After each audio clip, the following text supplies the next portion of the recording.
بسم الله الرحمن الرحيم. الحمد لله رب العالمين والصلاة والسلام على رسوله الأمين. أما بعد، أعوذ بالله من الشيطان الرجيم. بسم الله الرحمن الرحيم. يا أيها الذين آمنوا اتقوا الله حق تقاته ولا تموتن إلا وأنتم مسلمون. يا أيها الناس اتقوا ربكم الذي خلقكم من نفس واحدة وخلق منها زوجها وبث منهما رجالا كثيرا ونساء واتقوا الله الذي تساءلون به والأرحام إن الله كان عليكم رقيبا. يا أيها الذين آمنوا اتقوا الله وقولوا قولا سديدا يصلح لكم أعمالكم ويغفر لكم ذنوبكم ومن يطع الله ورسوله فقد فاز فوزا عظيما. قال صلى الله عليه وسلم: رأيت أني أهاجر من مكة إلى أرض بها نخل فذهب وهلي إلى اليمامة أو هجر فإذا هي المدينة يثرب. رواه البخاري. وفي حديث آخر قال صلى الله عليه وسلم: أريت دار هجرتكم بين ظهراني حرتين فإما أن يكون هجرا أو يثرب. رواه البخاري أو كما قال صلی اللہ علیہ وسلم. تمام تعریفیں، ہر قسم کی بڑائی اور کبریائی، تحلیل، تکبیر، تسبیح، تمجید، مالی اور بدنی عبادتیں، ظاہری اور چھپی ہوئی عبادتیں صرف ایک اللہ رب العالمین کے لیے خاص ہیں، اور وہی ان عبادتوں کا مستحق ہے جو ہمارا رب ہے، مالک ہے، خالق ہے اور رازق ہے. سبحان اللہ و بحمدہ سبحان اللہ العظیم.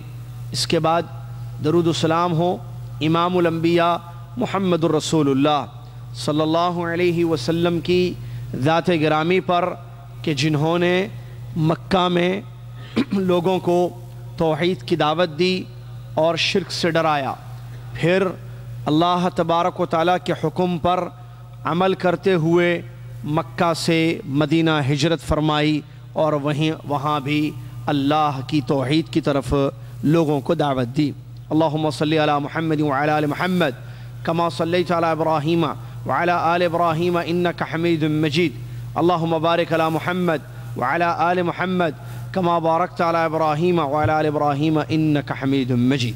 اس حمد اور صلاۃ بر نبینا علیہ السلام کے بعد آج 4 جمادی الاولی 1434 ہجری مطابق 15 مارچ 2013 عیسوی مکتب تعاونی للدعوت والارشاد اور توعیت الجالیات شرق جدہ، جو مکتب کلو 14 کے نام سے معروف اور مشہور ہے، اس مکتب میں آپ تمام طلبہ اور طالبات کا خیر مقدم کرتا ہوں اور اہلاً و سہلاً کہتا ہوں اس نئے 11ویں علمی دورے میں جس کا آغاز یہاں آج ہو رہا ہے.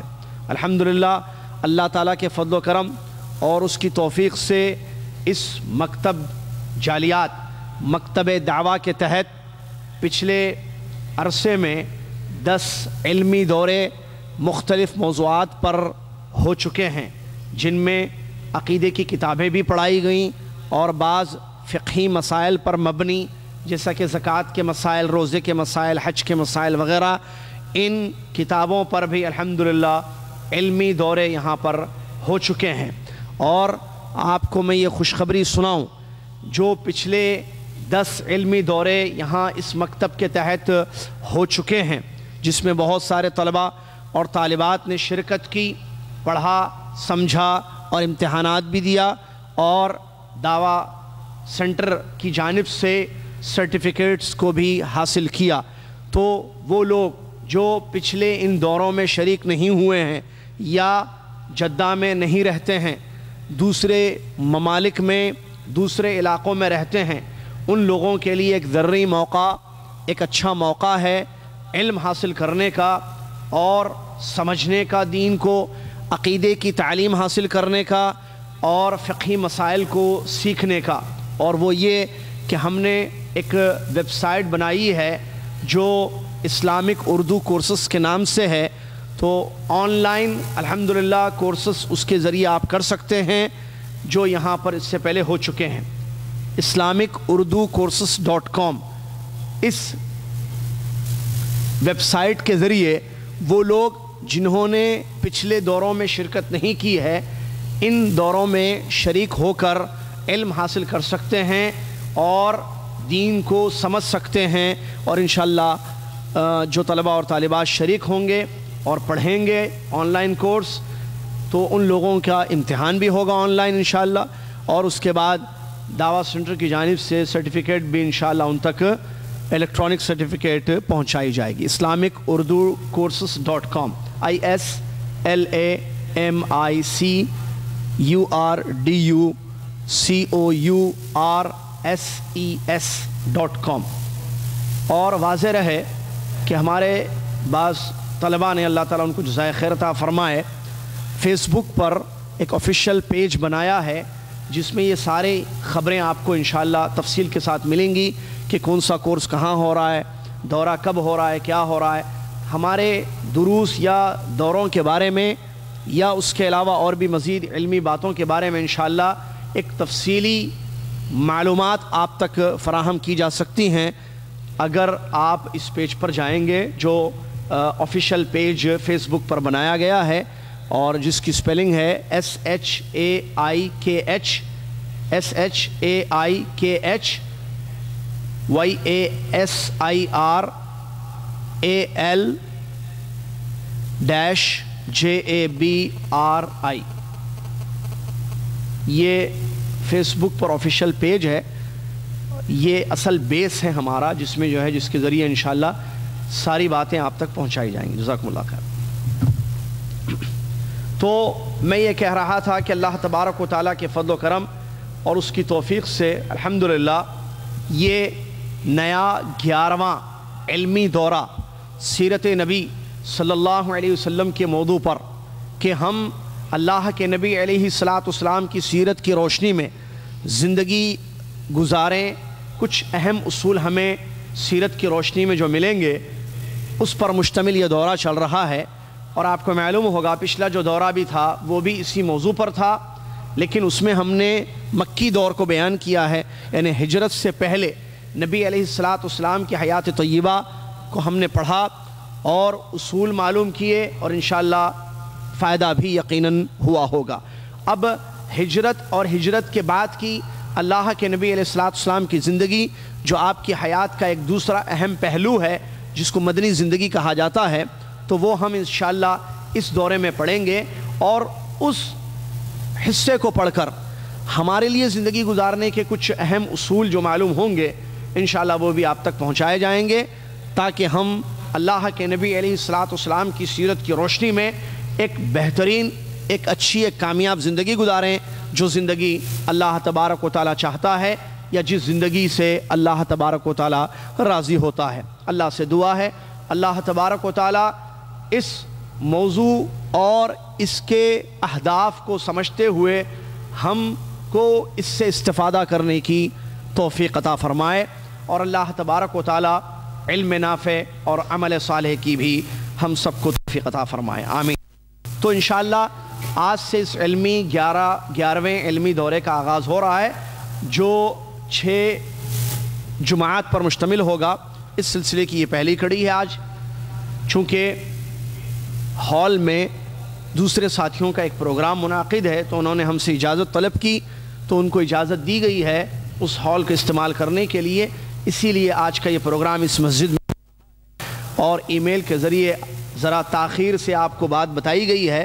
اس کی وجہ یہ ہے کہ ہمیں بھی تاخیر سے اس کا علم ہوا تھا، لہٰذا آپ ہر حال علم چونکہ ہمارا مقصد ہے اور ہونا بھی چاہیے، اللہ سے دعا ہے کہ ہمارے اس مقصد کو اخلاص کے طور کے ساتھ اس مقصد تک پہنچنے کی توفیق عطا فرمائے، اور وہ ہے طلب علم کا حاصل کرنا، علم کا طلب کرنا. کیوں؟ تاکہ علم کی روشنی میں ہم عمل کر سکیں، ایسا عمل جو صالح اور اللہ تبارک قبول کر لے. تو مقصد اصل علم ہے. ان دوروں کے پیچھے مقصد کیا ہے؟ کیوں ہم بیٹھے ہوئے ہیں؟ کیوں یہ سیرت کے موضوع پر علمی دورے یا اس کے علاوہ بھی جو دورے ہو چکے ہیں، ان سب کے پیچھے ہے حصول علم نافع، نفع دینے والا بخش علم ہم کو حاصل ہو جائے. یہ ہمارا ٹارگٹ ہے، ہمارا یہ ایم ہے، یا یہ ہمارا ہدف اور ہمارے جو ہے ہمارا مقصد ہے. اور اللہ تبارک و تعالیٰ سے دعا ہے کہ اس میں ہمیں اخلاص کے ساتھ عمل کرنے کی توفیق عطا فرمائے. تو مقصد جب یہ ہے تو پہلے اطلاع ملے یا بعد میں ملے، تاخیر سے ملے، فون کے ذریعے اطلاع دی جائے، میسج کے ذریعے، میل کے ذریعے، ہم ہر حال تیار ہیں. ہر کنڈیشن میں ہمیں کہیں بھی بلائیے، کسی بھی وقت بلائیے، ہم آئیں گے انشاءاللہ، کیونکہ ہم علم حاصل کرنا چاہتے ہیں اور ہم انشاءاللہ علم حاصل کریں گے. تو آج کی یہاں مسجد، اور آئندہ جمعے سے انشاءاللہ باقاعدہ ہم وہاں جہاں پہلے ہم نے کرایا تھا آڈیٹوریم میں انشاءاللہ یہ دورہ جاری رہے گا. معزز سامعین، آج کے جو نکات ہیں آج کی اس کلاس کے، وہ یہ کہ ہجرت کی غرض اور غایت، دوسرا ہجرت کا حکم، تیسرا اسلام کی ہجرت، اور چوتھا مدینہ پہنچ آپ صلی اللہ علیہ وسلم کے کچھ اہم کام. یہ 4 پر مشتمل آج کی یہ کلاس رہے گی. آپ کو یاد ہوگا پچھلے دورے میں جو 10واں علمی دورہ مکی زندگی پیارے نبی صلی اللہ علیہ وسلم کی ہم نے آپ تک پہنچایا تھا، اس میں یہ بات آئی تھی آخر میں کہ اللہ کے نبی علیہ الصلاۃ والسلام اللہ تبارک و تعالیٰ کے اور اس کی توفیق سے لوگوں کو دین کی دعوت دیتے تھے. اور مقصد آپ کی بعثت کا کہ لوگوں کو توحید کی دعوت اور شرک سے ڈرانا، لوگوں کو توحید کی دعوت دینا اور شرک سے ڈرانا. اور اللہ کے نبی علیہ الصلاۃ والسلام نے نہ صرف مکہ بلکہ طائف کا بھی سفر کیا اسی غرض و غایت کے لیے. اور آپ کو یاد ہوگا پیارے نبی علیہ الصلاۃ والسلام کی جو دعوت کا طریقہ کار تھا، اس میں ایک طریقہ ہم نے بتایا تھا کہ پیارے نبی صلی اللہ علیہ وسلم قبائل پر اپنے آپ پیش کرتے تھے. جو قبیلے باہر سے، جو مجموعات، جو لوگ آتے تھے مکہ مکرمہ تجارت کی غرض سے یا عبادت کی غرض سے، حج وغیرہ کی غرض سے، پیارے نبی صلی اللہ علیہ وسلم کے پاس جاتے، ان سے ملتے اور ان کو توحید کی دعوت دیتے. اور خاص طور سے حج کے موقع پر اللہ کے نبی علیہ الصلوۃ والسلام کی عادت مبارکہ تھی کہ پیارے نبی موسم حج کا انتظار کرتے. کیوں؟ اس لیے کہ اس میں ایک جم غفیر کا اجتماع ہوتا، ایک جم غفیر کا اجتماع ہوتا. بہت بڑی جماعت مختلف قبیلے مدینہ سے یا مکہ کے اطراف و اکناف سے کرنے کی غرض سے، مشرکین مکہ یہ اسلام سے پہلے، اور بتایا گیا تھا اس سے پہلے کہ زمان بھی اسلام سے پہلے بھی لوگ حج کرتے تھے. شرکیہ طریقے پر ہوتی ایک تھی. اور پیارے نبی علیہ السلام کی دعوت کیا تھی؟ عبادتیں ساری کی جائیں، اللہ کی عبادت میں غیر اللہ کو شریک نہ کیا جائے. بعثت کا اہم مقصد تھا جو لا الہ الا اللہ کلمے میں ہے. تو اللہ کے نبی علیہ السلام موسم حج کا انتظار فرماتے، اور جب مختلف قبیلے مکہ حج کرنے کے لیے آتے تو پیارے نبی علیہ السلام ان کے پاس جاتے اور ان کو توحید کی دعوت دیتے اور شرک سے ڈراتے. ایسا ہی ایک حج کا موقع تھا. اوس و خزرج 2 مشہور قبیلے ہیں جو مدینہ کے قبیلے ہیں، انصاری قبیلے اوس اور خزرج، جن میں جو تاریخ اسلام میں کافی ان کے واقعات آئے ہیں. تو یہ لوگ جب آئے اور انہوں نے جب سنا کہ ایک نبی ہیں جو محمد صلی اللہ علیہ وسلم لوگوں کو توحید کی دعوت دیتے ہیں، تو وہ آئے اور نبی علیہ السلام سے انہوں نے ملاقات کی حج میں، منی میں، رمی الجمار کے وقت، جیسا کہ تاریخ میں آتا ہے کنکریاں جہاں ماری جاتی ہیں، وہاں پر نبی علیہ السلام سے ان لوگوں نے ملاقات کی. تو اللہ کے نبی علیہ السلام نے ان لوگوں کو توحید کی دعوت دی، اسلام کی دعوت دی. الحمدللہ اللہ کے فضل و کرم سے یہ لوگ مسلمان ہو گئے. اور یہ لوگ کتنے تھے؟ 7 ان کی تعداد بتائی گئی. اوس اور خزرج 2 قبیلے، ٹھیک ہے، جو عرصے دراز سے یعنی بہت پہلے یمن سے نکل کر مدینہ میں آباد ہو گئے تھے. تو ان کے 7 افراد وہاں نبی صلی اللہ علیہ وسلم سے ملے منی میں اور آپ کی بات سنی, یعنی آپ کی دعوت سنی, اور الحمدللہ اللہ کی ہدایت, اللہ کی توفیق سے یہ لوگ مسلمان ہو گئے. جب یہ لوگ حج سے واپس مدینہ گئے تو ان لوگوں نے مدینہ میں جا کر اللہ کے نبی علیہ السلام کی اسلام کی دعوت کو وہاں بھی پہنچا, وہاں بھی. تو الحمدللہ ان کی کوشش سے اور بھی بہت مدینہ میں ہجرت سے پہلے ہی مدینہ میں اسلام قبول کر لیے اور ان کی کافی ایک تعداد ہو گئی.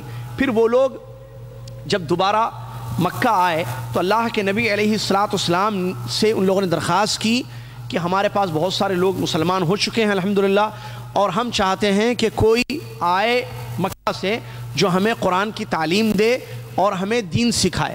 تو اللہ کے نبی محمد صلی اللہ علیہ وسلم نے حضرت مصعب بن عمیر رضی اللہ تعالی عنہ جو ایک صحابی ہیں ان کو مدینہ بھیج دیا تعلیم کے لیے, قرآن پڑھانے کے لیے اور دین سمجھانے کے لیے. تو اس طریقے سے الحمدللہ اور بھی زیادہ مدینہ میں اسلام پھیل گیا. اس کے بعد قریش کو, جو مکہ کے مشرکین تھے, ان کو جب یہ معلوم ہوا کہ اہل یثرب مدینہ کا پرانا نام ہے, واضح یثرب مدینہ کا پرانا نام ہے, اور اللہ کے نبی صلی اللہ علیہ وسلم نے کر مدینہ فرمایا. اور مدینہ کے مختلف نام ہیں, طابہ, طیبہ.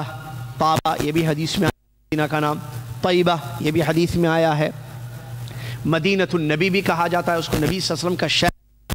اور المدینہ بخاری حدیث میں پیارے نبی صلی اللہ علیہ وسلم نے یہ نام لیا ہے المدینہ. یثرب المدینہ دونوں نام رسول صلی اللہ علیہ وسلم نے حدیث میں لیے ہیں. تو یثرب یہ پرانا نام تھا جو معروف اور مشہور تھا, المدینہ نبی صلی اللہ علیہ وسلم نے اس کا نام آج بھی مشہور ہے, انشاءاللہ قیامت تک اسی نام سے وہ مشہور ہوگا یا جانا پہچانا جائے گا. تو اللہ کے نبی علیہ السلام کی دعوت جو مدینہ تک پہنچ گئی اور لوگ وہاں بھی اسلام قبول کر لیے, یہ بات قریش کو جب معلوم ہوئی تو ان لوگوں کو بڑی تکلیف ہوئی. جیسا کہ آپ جانتے ہیں توحید کے وہ دشمن تھے, پیارے نبی علیہ السلام کی ذات سے, آپ کی شخصیت سے کسی قسم کی ان کو تکلیف نہیں تھی, کوئی دشمنی, کوئی نفرت نہیں تھی. آپ کی بات, آپ صلی اللہ علیہ وسلم کی دعوت, ایک اللہ کی عبادت کرو اور اس کے ساتھ کسی کو شریک مت کرو, یہ جو آپ کا پیغام تھا, میسج تھا, اس سے آپ کو, اس سے مشرکین مکہ قریش کو تکلیف تھی. چنانچہ جب ان کو یہ معلوم ہوا کہ کافی لوگ مدینہ میں بھی اسلام قبول کر لیے ہیں, تو ان لوگوں نے مکہ میں جو مسلمان تھے جن کو وہ ستاتے تھے, تکلیف دیتے تھے, اور ہم نے پچھلے دورے میں یہ پڑھا, ان لوگوں نے اس میں اور شدت پیدا کر دی, مطلب اور زیادہ تکلیف دینے لگے. کن کو؟ مکہ میں جو لوگ مسلمان تھے. تو اللہ کے نبی علیہ السلام نے ان مکہ والوں کو اللہ کے حکم سے, پیارے نبی صلی اللہ علیہ وسلم کو معلوم ہوا کہ مکی مسلمانوں, مکہ میں جو مسلمان ہیں ان کو زیادہ تکلیف دی جا رہی ہے پہلے کی بنسبت. تو اللہ کے نبی علیہ السلام نے ان اپنے مسلمان ساتھیوں کو, صحابہ کو حکم دیا کہ وہ مدینہ ہجرت کریں. پہلے ملک حبشہ کی طرف ہجرت ہو چکی تھی, یاد ہوگا 2 مرتبہ. اب مدینہ کی جانب ہجرت کا اللہ کے نبی علیہ السلام نے حکم دیا, اور آپ کو یہ حکم ملا ہے جیسا کہ بخاری کی 2 حدیثیں اس سلسلے میں آتی ہیں. پہلی حدیث, پیارے نبی علیہ السلام نے ارشاد فرمایا, رأیت انی اہاجر من مکہ الی ارض بها نخل فذهب وهلی الی الیمامہ او حجر فاذا هی المدینہ یثرب. یہ حدیث ہے, پیارے نبی علیہ السلام نے اس میں فرمایا کہ میں نے یہ دیکھا ہے کہ میں مکہ سے ایک ایسی سرزمین کی طرف ہجرت کر رہا ہوں جہاں کھجور کے کافی درخت ہے. تو میرا ذہن یمامہ یا حجر کی طرف گیا, کیونکہ یمامہ علاقہ وہ ہے جہاں پر کافی کھجور کے درخت پائے جاتے ہیں, یا حجر وہ منطقہ, وہ علاقہ ہے جہاں کافی کھجور کے درخت پائے جاتے ہیں. تو میرا ذہن اس طرف گیا, لیکن بعد میں مجھے پتا چلا وہ یمامہ یا حجر نہیں, فَإِذَا هِيَ الْمَدِينَةِ, وہ مدینہ ہے یثرب. وہ مدینہ ہے جو یثرب ہے۔ تو یہ بخاری شریف کی حدیث۔ دوسری حدیث نبی علیہ الصلوۃ والسلام نے اس میں یہ فرمایا اریت دار ہجرتکم بین ظہرانی حرتین فاما ان یکون حجرا او یثرب۔ یہ بھی بخاری کی صحیح حدیث ہے۔ نبی علیہ الصلوۃ والسلام نے فرمایا مجھے یہ خواب میں دکھایا گیا کہ تمہاری ہجرت کی جگہ کون سی ہے۔ صحابہ سے آپ نے فرمایا کہ تمہاری ہجرت کی جگہ مجھے خواب میں دکھائی گئی ہے دو چٹانوں کے درمیان وادی میں، تو یا تو وہ حجر ہوگا یا وہ یثرب ہوگا۔ اس حدیث میں دیکھیں مدینہ کا لفظ نہیں، تو دونوں حدیثیں ہیں۔ تو حدیثوں کو سامنے رکھنے سے یہ بات معلوم ہوتی ہے کہ پیارے نبی صلی اللہ علیہ وسلم کو خواب میں اس بات کا حکم دیا گیا تھا کہ آپ مدینہ کی طرف ہجرت کریں۔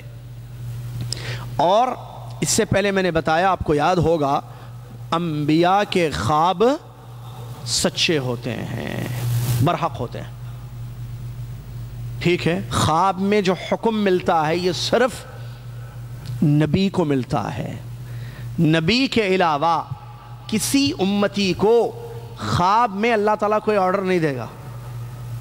فائدہ، اب اگر کوئی یہ دیکھے خواب میں کہ اس کو کوئی چیز نظر آ رہی ہے، کوئی انسان نظر آ رہا ہے، ٹھیک ہے، یا کوئی فیملی نظر آ رہی ہے، تو وہ یہ نہ سمجھے کہ مجھے خواب میں آرڈر مل گیا ہے کہ میں اس فیملی کی بچی سے شادی کروں، کیونکہ میری شادی کی بات چیت ہو رہی تھی تو خواب مجھے آیا اور مجھے فلاں فیملی نظر آئی، تو وہ سمجھے مجھے اشارہ مل گیا۔ بعض لوگ کہتے ہیں مجھے خواب میں اشارہ ملا ہے کس چیز کا؟ شادی کا۔ یا کوئی یہ کہے کہ مجھے خواب میں ایک اشارہ ملا ہے اور وہ کام کی طرف اشارہ ہے اور وہ کام میں کرنے والا ہوں، اور وہ کام شروع کر دے۔ پھر خواب میں کسی کو اشارے نہیں ملتے ہیں، خواب میں کسی کو ملتا ہے۔ خواب میں اشارہ حکم کس کو ملتا ہے؟ نبی، صرف نبی کو۔ دو مثال، ابراہیم علیہ السلام کو خواب آیا، معلوم ہے آپ کو کیا خواب آیا تھا؟ بیٹے کو ذبح کرنا۔ پھر وہ بیٹے کو ذبح کرنے گئے، وہ حکم تھا خواب میں، اور اس پر تعمیل ہوئی، عمل ہوا اس پر، الحمدللہ۔ آپ اپنے بیٹے اسماعیل کو ذبح کرنے گئے، لیکن اللہ تبارک و تعالیٰ کا یہ امتحان تھا، ٹیسٹ تھا اپنے نبی صلی اللہ علیہ وسلم سے۔ تو امتحان بھی لیتا ہے اللہ تعالیٰ پیغمبروں سے؟ جی ہاں، آف کورس۔ اللہ تعالیٰ اپنے مومن بندوں، نبیوں سے اور ان کے علاوہ لوگوں سے امتحان لیتا ہے، چیک کرتا ہے کہ ان کا چیک مطلب اللہ تبارک و تعالیٰ کا امتحان ہوتا ہے کہ یہ اپنے ایمان میں سچا ہے یا نہیں ہے بندوں سے۔ پیغمبروں کی زندگی میں بھی آزمائشیں آئی ہیں، واقعات پڑھے ہوئے ہیں، قرآن پڑھنے سے، حدیثیں پڑھنے سے تمام پیغمبروں کی زندگی میں آزمائشیں آئی ہیں۔ تو ابراہیم علیہ السلام کو خواب میں حکم ملا کہ بچے کو ذبح کرو، بیٹے کو، ایک بیٹا چبڑی نہ، تو خواب وہ معروف واقعہ ہے، معلوم ہے۔ پھر اللہ تبارک و تعالیٰ نے جب یہ دیکھا کہ نبی ابراہیم علیہ السلام حکم کی تعمیل میں نکل پڑے ہیں اور تیار بھی ہو گئے ہیں ذبح کرنے کے لیے، تو پھر اس کے ذریعے ایک جانور کی قربانی عمل میں آئی، اور وہ رہتی دنیا تک یا قیامت تک کے لیے باقاعدہ ایک حکم مل گیا، جس حکم پر سارے لوگ عمل کرتے ہیں۔ 10 ذی الحجہ کے دن جو جانوروں کی قربانی دی جاتی ہے، اس کا تعلق اسی واقعے سے ہے۔ تو وہاں ابراہیم علیہ السلام کو جو حکم ملا، خواب میں ملا۔ وہ یہاں پیارے نبی علیہ السلام جو اس حدیث میں فرما رہے ہیں میں کہ مجھے دکھایا گیا خواب میں تمہاری ہجرت کی جگہ مدینہ یثرب، تو یہ بھی سچا خواب ہے۔ تو انبیاء کے خواب سچے ہوتے ہیں۔ انبیاء کے علاوہ کوئی شخص، وہ ضروری نہیں ہے کہ وہ سچا ہو، اس کی تقسیم، اس کی قسمیں ہیں خواب کی، ٹھیک ہے۔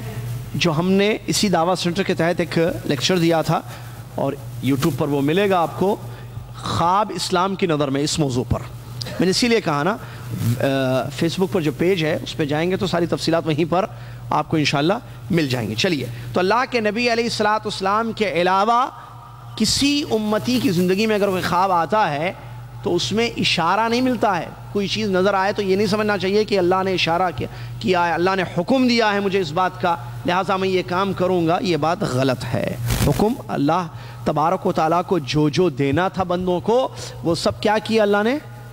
دین میں اتار دیا۔ جو آرڈرز دینے تھے اپنے بندوں کو کہ کیا کرنا ہے کیا نہیں کرنا ہے.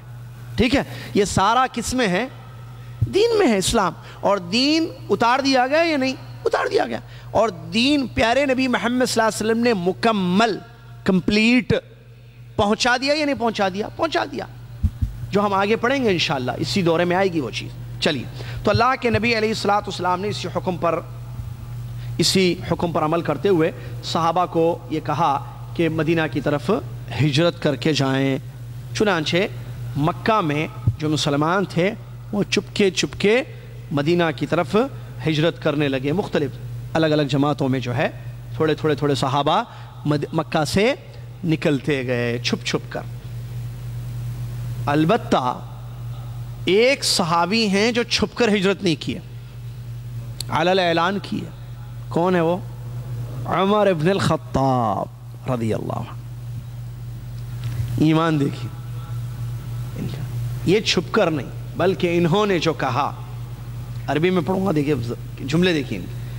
انہوں نے یہ کہا جب مشرکین مکہ کو معلوم ہوا کہ عمر بھی نکل رہے ہیں حج کے لیے, ہجرت کے لیے رضی اللہ عنہ, انہوں نے یہ کہا من ارادہ ان تثقلہ امہ فلیلحق بی غدا ببطن هذا الوادی فلم یخرج لہ احد.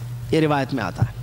عمر رضی اللہ عنہ نے کہا سن لو اے مکہ والو, خطاب کا بیٹا عمر مدینہ ہجرت کرنے جا رہا ہے, جس کو روکنا ہے وہ روک لے. بلکہ الفاظ جو روایت میں ہیں, جس کی ماں اس کو گم کرنا چاہے, جس کی ماں اس کو گم کرنا چاہے, جو چاہتا ہے کہ ماں اس کو گم کر دے, وہ آ کر اس وادی کے پیچھے کل مل لے مجھ سے, میں نکل رہا ہوں مدینہ کی طرف.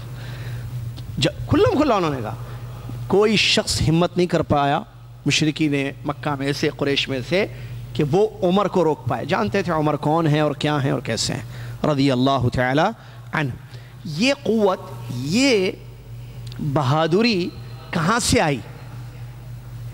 فٹنس سینٹر سے, یا کچھ مکہ میں عمر ابن خطاب رضی اللہ تعالیٰ عنہ کیا کہتے ہیں اس کو, ایکسرسائز کرتے تھے, خاص جم ایک بنائے ہوئی تھی, جم جاتے تھے صبح شام اور خوب اپنی باڈی بناتے تھے, کہ مشرکین دیکھے بولے نہیں ان کو روکیں گے تو یہ تو ماریں گے ہمیں. نہیں, کوئی جم, کوئی فٹنس سینٹر یا فٹنس وغیرہ یہ چیز نہیں تھی. وہاں ایمان تھا, قوی ایمان. اور یہی وہ عمر ابن خطاب رضی اللہ عنہ ہیں جن کے بارے میں نبی علیہ الصلوۃ والسلام نے فرمایا اے عمر تم سے جاتے ہو شیطان وہ راستہ چھوڑ دیتا ہے. قوی ایمان. کیا یہ وہی عمر ہیں رضی اللہ عنہ جو اس اللہ پر ایمان لائے جس اللہ کو میں اور آپ مانتے ہیں؟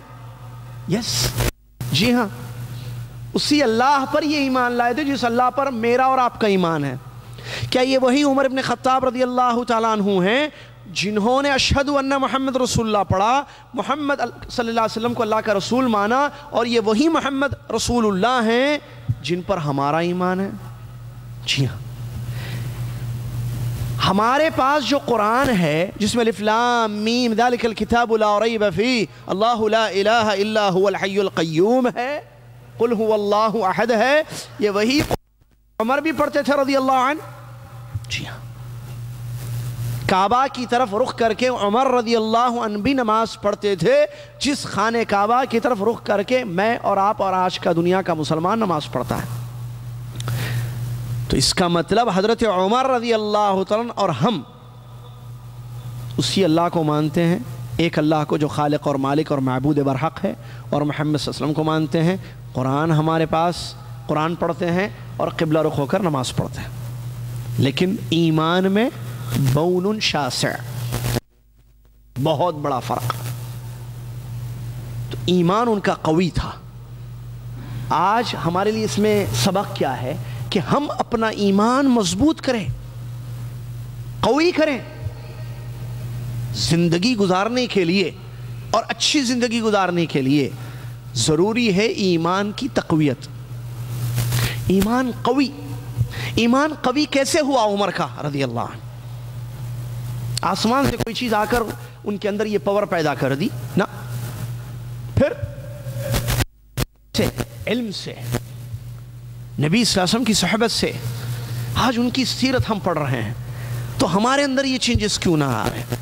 آئیں، تبدیلی آئیں زندگی میں، ہم بھی قرآن پڑھیں سمجھ کر، پڑھیں، علم حاصل کریں، اللہ کو پہچانیں، توحید کو سیکھیں، تاکہ ہمارا ایمان بھی بڑھے، ہمارا ایمان بھی مضبوط ہو، ہمارا ایمان بھی قوی ہو۔ چلیے، تو عمر ابن خطاب رضی اللہ تعالیٰ عنہ ہیں جنہوں نے یہ کہا تھا کہ کوئی اگر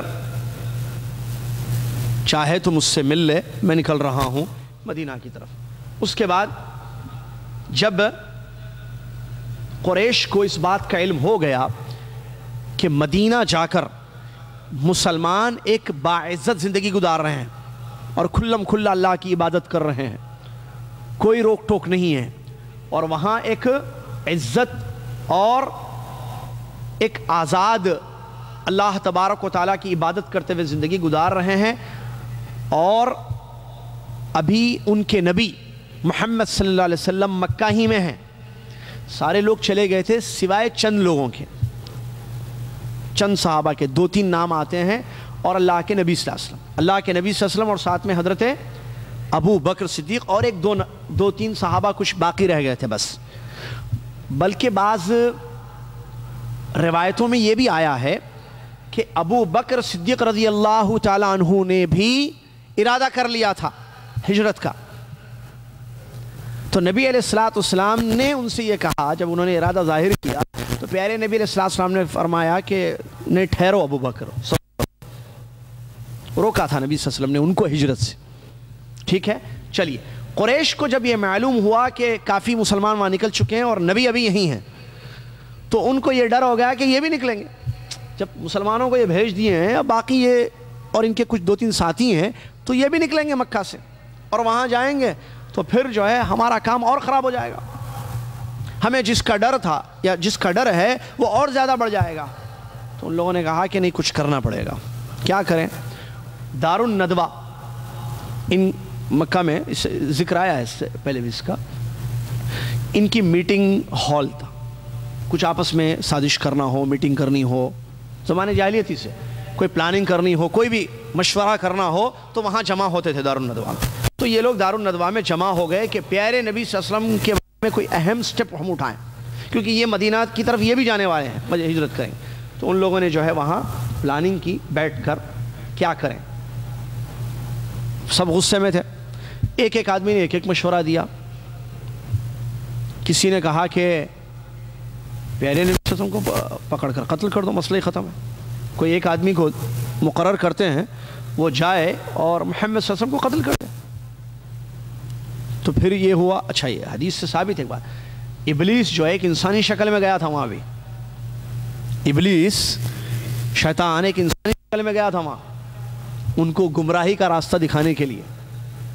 تو اس نے جب یہ سنا، اچھا وہ لوگوں نے کہا کہ یہ کون ہے، یہ تو نیا آدمی نے، نہیں میں یہیں کا ہوں، عرب کا ہی ہوں، تم ہی میں سے ہوں ایک، میں بھی تمہاری طرح ہوں، میں بھی محمد کا دشمن ہوں صلی اللہ علیہ وسلم۔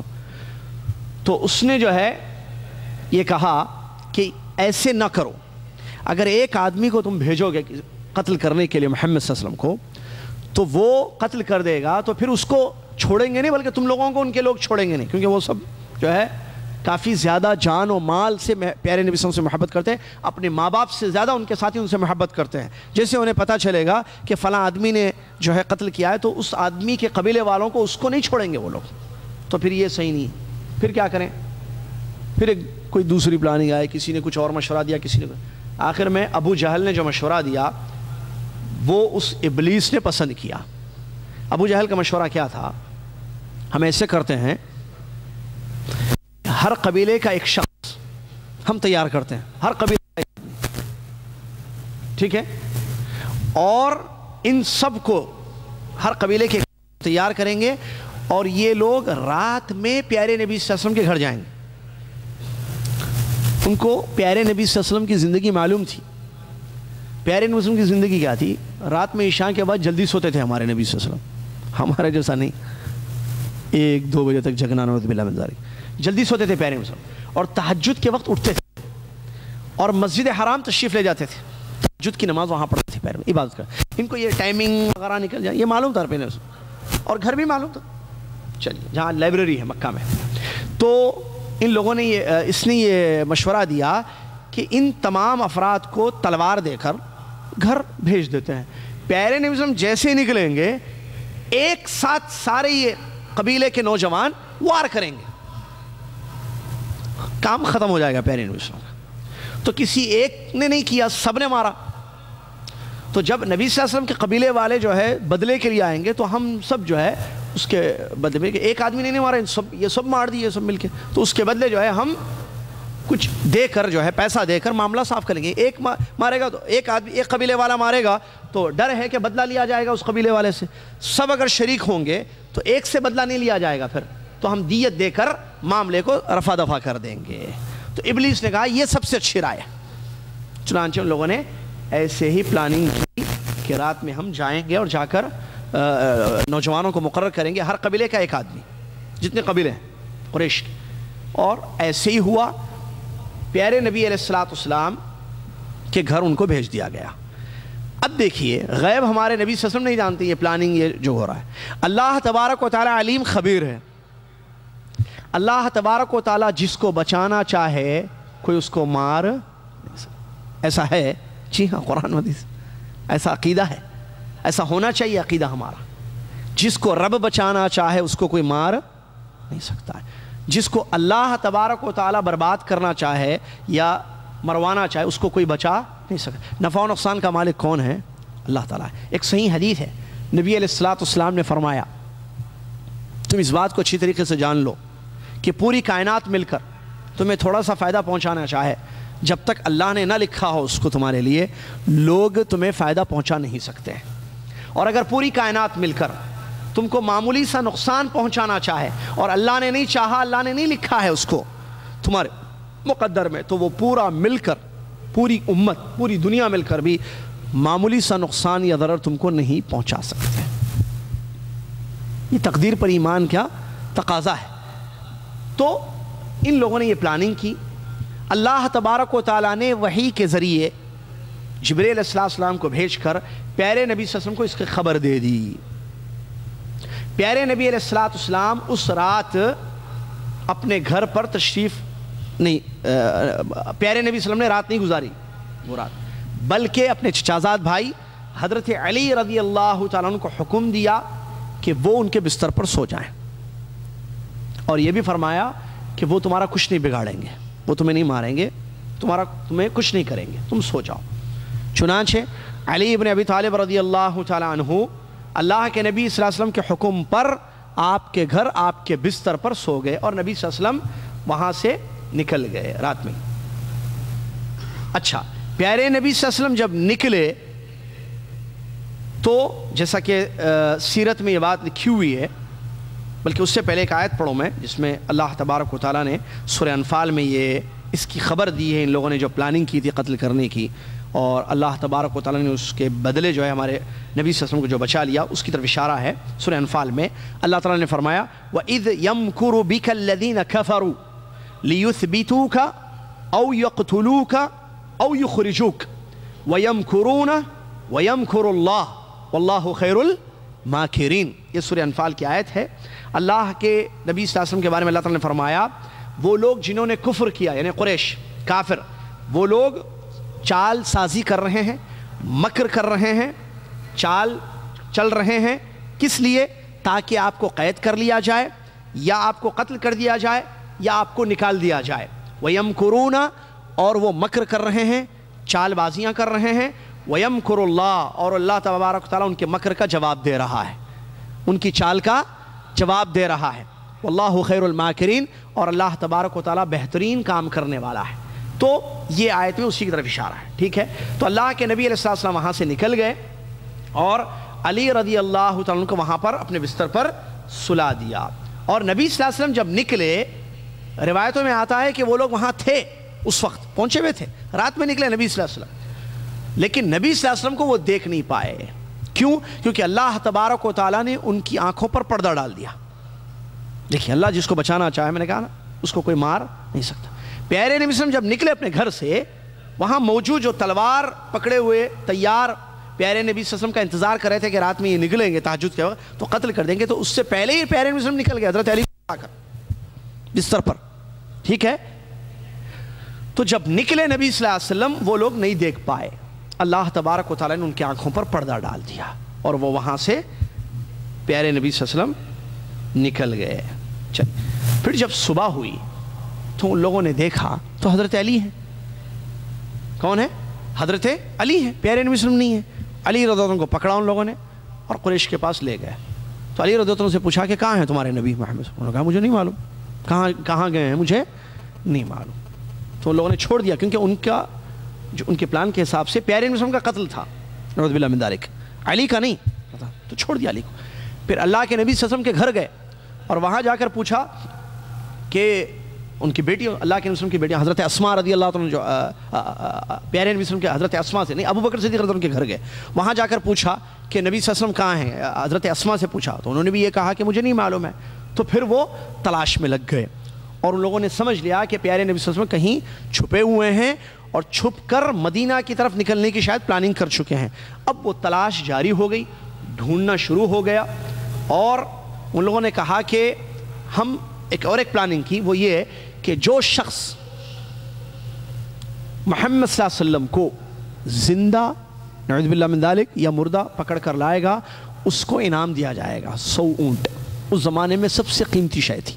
100 اونٹ انعام میں دیا جائے گا اس شخص کو جو پیارے نبی محمد صلی اللہ علیہ وسلم کو زندہ یا مردہ نعوذ باللہ من ذالک پکڑ کر لائے گا. اب ظاہر بات ہے انعام کی تلاش، انعام کی لالچ میں ہر آدمی ڈھونڈنے لگا پیارے نبی صلی اللہ علیہ وسلم کو. پیارے نبی صلی اللہ علیہ وسلم کے بارے میں یہ بہرحال تلاش.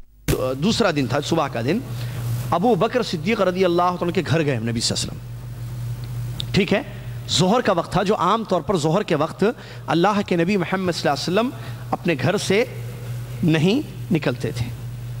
وحی کی خبر دی، جیسا کہ روایتوں میں آتا ہے، نبی صلی اللہ علیہ وسلم نے جو حکم ملا آپ صلی اللہ علیہ وسلم کو کہ آپ کو آج نکلنا ہے، اب آج مدینہ آپ کو نکلنا ہے. تو نبی علیہ الصلوۃ والسلام نے ابو بکر صدیق رضی اللہ عنہ کے گھر آپ تشریف لے گئے ظہر کے وقت اور کہا کہ گھر والوں کو ذرا پرے کر دو، مجھے کچھ ضروری بات کرنی ہے تم سے. تو اللہ کے نبی صلی اللہ علیہ وسلم کے حکم پر انہوں نے عمل کیا. ابو بکر الگ ہو گئے. تو نبی صلی اللہ علیہ وسلم نے ان سے یہ کہا کہ دیکھو ابو بکر، مجھے اللہ کی طرف سے جو ہے حکم مل چکا ہے، مجھے مدینہ نکلنا ہے، ہجرت کا حکم مجھے اللہ تبارک و تعالیٰ نے دے دیا ہے. فوراً جیسے ہی ہجرت کے حکم کی خبر ابو بکر صدیق رضی اللہ تعالیٰ عنہ نے سنی، فوراً کہا الصحبہ الصحبہ یا رسول اللہ، اے اللہ کے رسول، میں آپ کے ساتھ چلنا چاہتا ہوں، میں آپ کے ساتھ چلنا چاہتا ہوں. نبی صلی اللہ علیہ وسلم نے فرمایا کہ ٹھیک ہے، تم میرے ساتھ چلو گے، لہٰذا تیاری کر لو نکلنے کی. چنانچہ ابو بکر صدیق رضی اللہ عنہ نے تیاری شروع کر دی. تیاری میں انہوں نے کیا کیا؟ 2 اونٹ، 2 جانور، ابو بکر صدیق رضی اللہ عنہ نے 2 سواریوں کا انتظام کیا چلنے کے لیے، ٹھیک ہے. اور اس کے علاوہ کھانے پینے کی جو اشیاء ہو سکتی تھی اپنے گھر والوں کو کہا کہ وہ تیار کر دو. تو اسماء رضی اللہ عنہ نے وہ تیار کیا، توشہ وغیرہ، اور ذات النطاقین اس کو باندھنے کے لیے کوئی چیز نہ ملی تو اپنا کپڑا نکال کر اس کے 2 حصے کے دیے، اس کو باندھ دیا، جو ذات النطاقین کے نام سے مشہور بھی ہوا.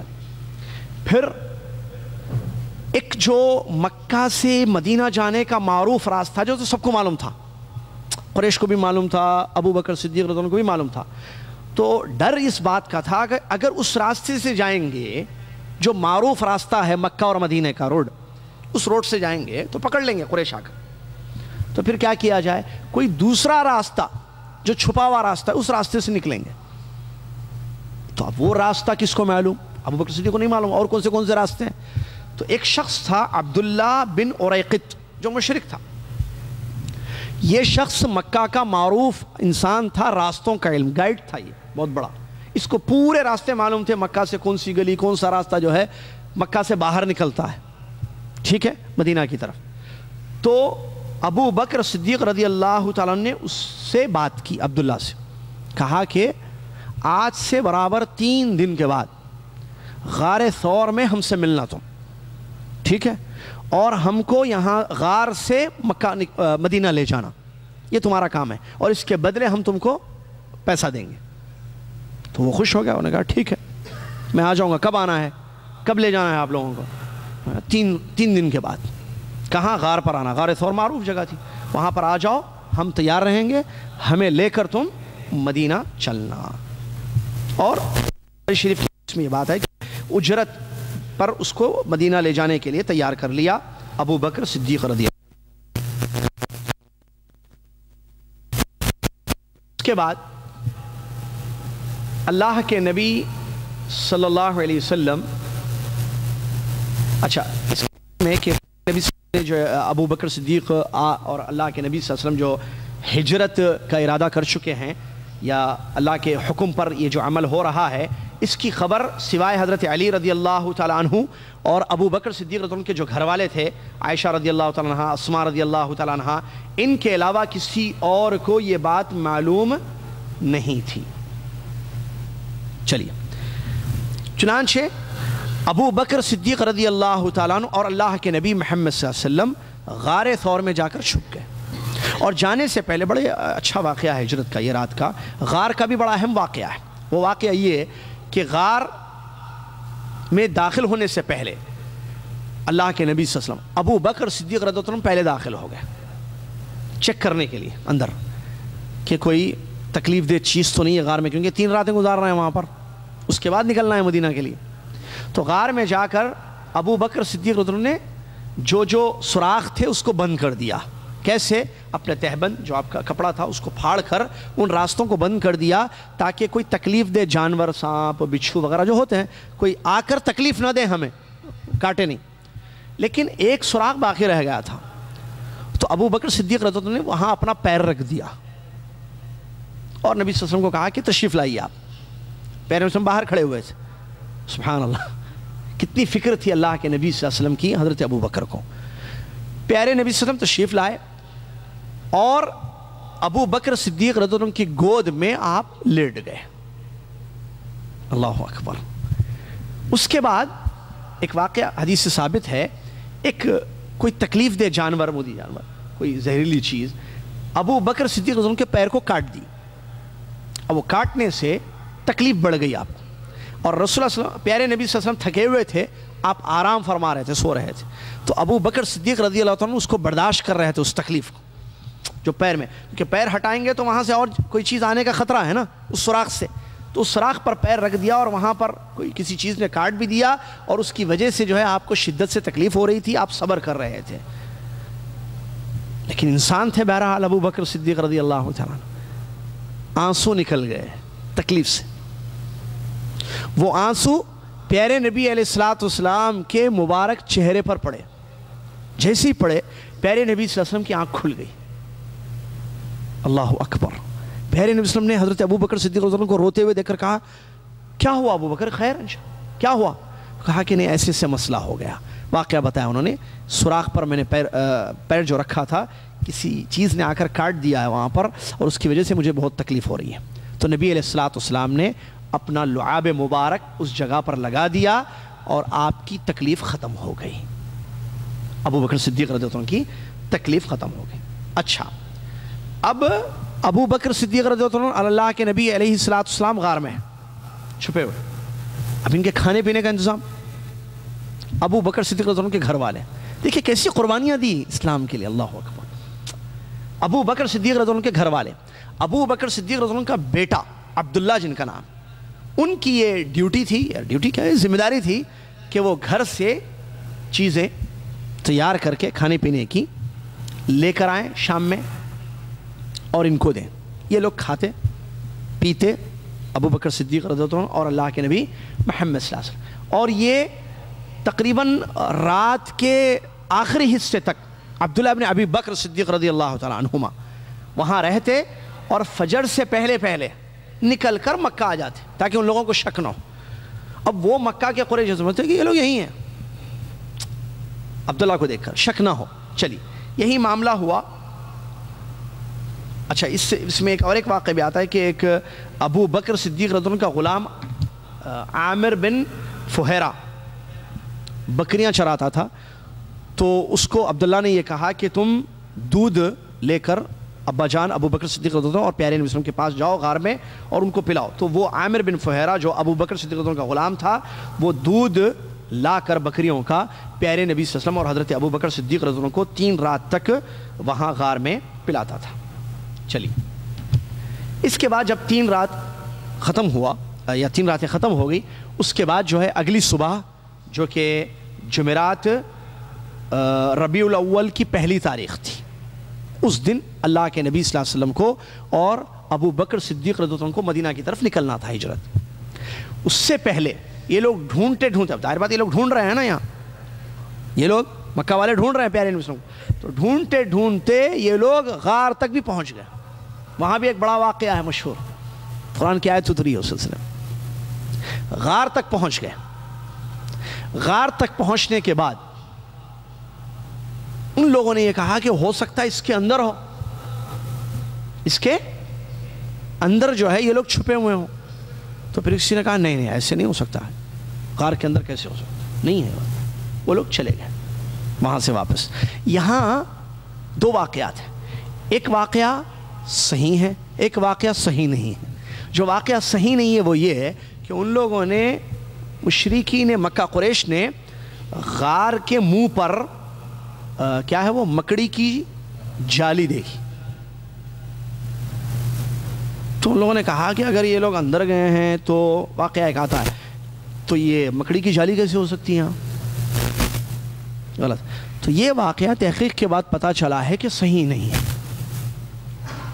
اور وہ کبوتر کے انڈوں کا بھی ہے نا، مکڑی کی جالی اور کبوتر کے انڈے، یہ جو دیکھا ان لوگوں نے اور سمجھ گئے کہ یہاں نہیں ہوں گے واپس آ گئے، یہ کسی صحیح حدیث سے ثابت نہیں ہے۔ ٹھیک ہے چلیے، یہ صحیح نہیں ہے، تحقیق ہے۔ وہ واقعات باقاعدہ عربی میں ایک بڑی اچھی کتاب لکھی ہوئی ہے، وہ واقعات تاریخ کے جو صحیح حدیثوں سے ثابت نہیں ہے، کتاب ہے باقاعدہ، اس میں یہ واقعہ بھی لکھا ہوا ہے، یہ مکڑی کا ہے، ٹھیک ہے، جال کا۔ حالانکہ بعض مورخین نے سیرت نگاروں نے لکھا ہے اس کو، لیکن ان لوگوں نے تحقیق نہیں کی ہوگی، ظاہر بات اس مسئلے کی۔ سیرت میں جو واقعات ملے ہیں وہ سارا لکھا گیا، اور ہم نے بتایا تھا کہ جو صحیح واقعات انشاءاللہ وہی آپ کی خدمت میں پیش کیے جائیں گے۔ البتہ وہ جو واقعہ ہے وہ ہے کہ وہ قریب آ گئے تھے غار کے، ابو بکر صدیق رضی اللہ عنہ ڈر گئے۔ ابو بکر صدیق رضی اللہ عنہ نے یہ کہا کہ یہ قریب آ گئے ہیں، یہ اگر ہم لوگوں کو دیکھ، ان میں سے کوئی انسان اپنے پیر کو بھی دیکھ لے گا تو وہ ہم کو پکڑ لے گا، نظر پڑ جائے گی ہم پر۔ تو اللہ کے نبی علیہ الصلوۃ والسلام نے تسلی دی اور کہا اے ابو بکر، ان دونوں کے بارے میں تمہارا کیا خیال ہے جن کے ساتھ تیسرا اللہ ہے؟ اللہ اکبر، ما ظنک باثنین اللہ ثالثہما، ان دونوں کے بارے میں اے ابو بکر تم کیا کہتے ہو جن کے ساتھ تیسرا کون ہے؟ اللہ ہے۔ قرآن میں اللہ نے فرمایا اذ یقول لصاحبہ لا تحزن ان اللہ معنا، جب نبی اپنے دوست، نبی صلی اللہ علیہ وسلم اپنے یار غار دوست ابو بکر سے کہہ رہے تھے غم نہ کرو اللہ ہمارے ساتھ ہے، غم نہ کرو اللہ ہمارے ساتھ ہے۔ یہاں ایک بات قرآن میں اللہ تعالیٰ نے یہ خبر دی ہے کہ پیارے نبی صلی اللہ علیہ وسلم غار میں ابو بکر صدیق رضی اللہ عنہ سے یہ کہہ رہے تھے کہ فکر نہ کرو، غم نہ کرو، اللہ ہمارے ساتھ ہے۔ اور حدیث میں، تاریخ میں یہ واقعہ ہے کہ نبی صلی اللہ علیہ وسلم نے فرمایا کہ اے ابو بکر، ان دونوں کے بارے میں تم کیا کہتے ہو جن کے ساتھ تیسرا اللہ ہے؟ تو کیا پھر اللہ ہر جگہ نہیں ہے؟ تو پھر کیا اللہ ہر جگہ نہیں ہے؟ قرآن میں اللہ نے کہا، نبی نے اپنے ساتھی سے کہا غم نہ کرو اللہ ہمارے ساتھ ہے، یعنی اللہ ساتھ تھا وہاں۔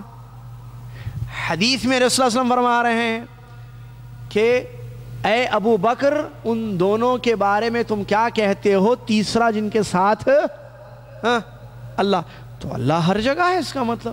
اب ایسی واقعات کو بتا کر خطرناک، the dangerous عقیدے کی تعلیم دی جاتی ہے۔ اللہ is everywhere in this world with every person، ہر انسان کے ساتھ اللہ تعالیٰ ہے۔ انگلش میں، انگریزی میں وہ بتاتا ہے غلط عقیدہ، اردو میں بھائی ہمارے عقیدے بتاتے ہیں، تیلگو والے تیلگو میں، ہر کوئی اپنے زبان ہے۔ اللہ سب کے ساتھ ہے ہر جگہ، ہر ایک کے ساتھ۔ غار میں اللہ تھا، ٹھیک ہے، نوح علیہ السلام کی کشتی نہیں ڈوبی کیونکہ وہاں بھی اللہ تھا، یا کسی خطیب نے جمعے کے کہا نعوذ باللہ من ذالک۔ پیارے نبی صلی اللہ علیہ وسلم کا نور تھا اس کشتی میں، اس لیے کشتی نہیں ڈوبی۔ کشتی کیوں نہیں ڈوبی؟ بھئی طوفان آیا تھا نوح علیہ السلام کے دور میں، پہلا طوفان، پہلی کشتی بھی بنی تھی نا، سفینہ، جس کا ذکر قرآن میں ہے، تو پھر کشتی کیوں نہیں ڈوبی؟ نور تھا نبی صلی اللہ علیہ وسلم کا، وہ نور چلا چلا چلا عبداللہ کی ریڑھ میں آیا، خطیب خطبے میں بول رہا ہے، ریڑھ کی ہڈی میں آیا، پتہ نہیں کہاں سے، اس کے بعد پھر وہ آمنہ نے جو پیارے نبی صلی اللہ علیہ وسلم کی پیدائش میں جو حدیث میں آتا ہے کہ نور دیکھا ہے کہ وہ وہی نور تھا، گیا عقیدہ پورا۔ نور نبی صلی اللہ علیہ وسلم کو ثابت کرنے کی یہ کوشش تھی۔ یہاں پیارے نبی علیہ السلام کے بارے میں یہاں جو غار کا جو واقعہ ہے، اس کو بھی دلیل بنا کر والوں کہتے ہیں کہ بھائی دیکھو اللہ کے نبی صلی اللہ علیہ وسلم خود کہہ رہے ہیں اللہ ہمارے ساتھ ہے، اللہ خود کہہ رہا ہے ان اللہ معنا۔ میں نے شروع میں کہا نا عمر رضی اللہ عنہ کا عقیدہ مضبوط تھا، کیسے؟ علم سے۔ تو علم نہیں حاصل کریں گے ہم تو عقیدہ صحیح نہیں رہے گا، پھر کمزور ہو جائے گا، غلط ہو جائے گا۔ جہاں عقیدے میں پرابلم ہوگی عمل قبول نہیں ہوں گے۔ عقیدہ گیا، عمل گیا، عمل عقیدہ دونوں گئے، ہم بھی گئے کہاں؟ جہنم، برباد۔ عقیدہ ضروری ہے صحیح رہنا۔ اللہ کے بارے میں قرآن میں جو عقیدہ دیا گیا ہے، حدیثوں میں جس عقیدے کی تعلیم دی گئی ہے، وہ یہ کہ اللہ ہر جگہ موجود نہیں ہے۔ No no everywhere, no everywhere, no no everywhere, no with every person. اللہ کہاں ہے؟ اللہ عرش پر مستوی ہے، ہر چیز کو دیکھتا ہے، ہر چیز کو سنتا ہے، ہر ایک کی مدد، جو اس سے مدد مانگتا ہے اس کی مدد کرتا ہے۔ ہر ایک کی تھوڑی، جو مدد ہی نہیں مانگے، جو بولے، جو بندوں سے مدد مانگے، فلان المدد، فلان المدد، آپ مدد کیجئے، آپ مدد کیجئے، ٹھیک ہے لے لو مدد۔ جو کہتا یا اللہ، اے اللہ مدد کر، اے اللہ مدد کر، تو اللہ مدد کرتا نہیں کرتا؟ کرتا۔ آگے آ رہا ہے غزوہ بدر میں نبی صلی اللہ علیہ وسلم نے اللہ سے مدد مانگی، اللہ نے مدد کی نہیں کی۔ جس کو اللہ سے مدد چاہیے وہ اللہ سے مدد مانگیں گے، جس کو اللہ نہیں، ارے نہیں ہم اللہ تک کیسے جائیں گے، ہم تو گنہگار ہیں، اللہ ہماری مدد کیوں کرے گا؟ دیکھیے عقیدہ دیکھیے، ہم گنہگار ہیں، اللہ ہماری مدد کیوں کرے گا؟ نیک لوگوں کی اللہ مدد کرتا ہے، تو نیک لوگوں کے ذریعے ہم جائیں گے، چاہیے مدد اللہ کی، نیک آدمی کے ذریعے جائیں گے، چاہیے پانی ڈول رسی سے نکال لیں گے، چاہیے منسٹر تک اپنی بات پہنچانا، M L A M P سے پہنچا دیں گے، جانا چھت پر ہے سیڑھی سے چلے جائیں گے،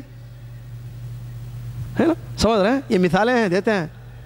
تو چاہیے کیا؟ اللہ کی مدد۔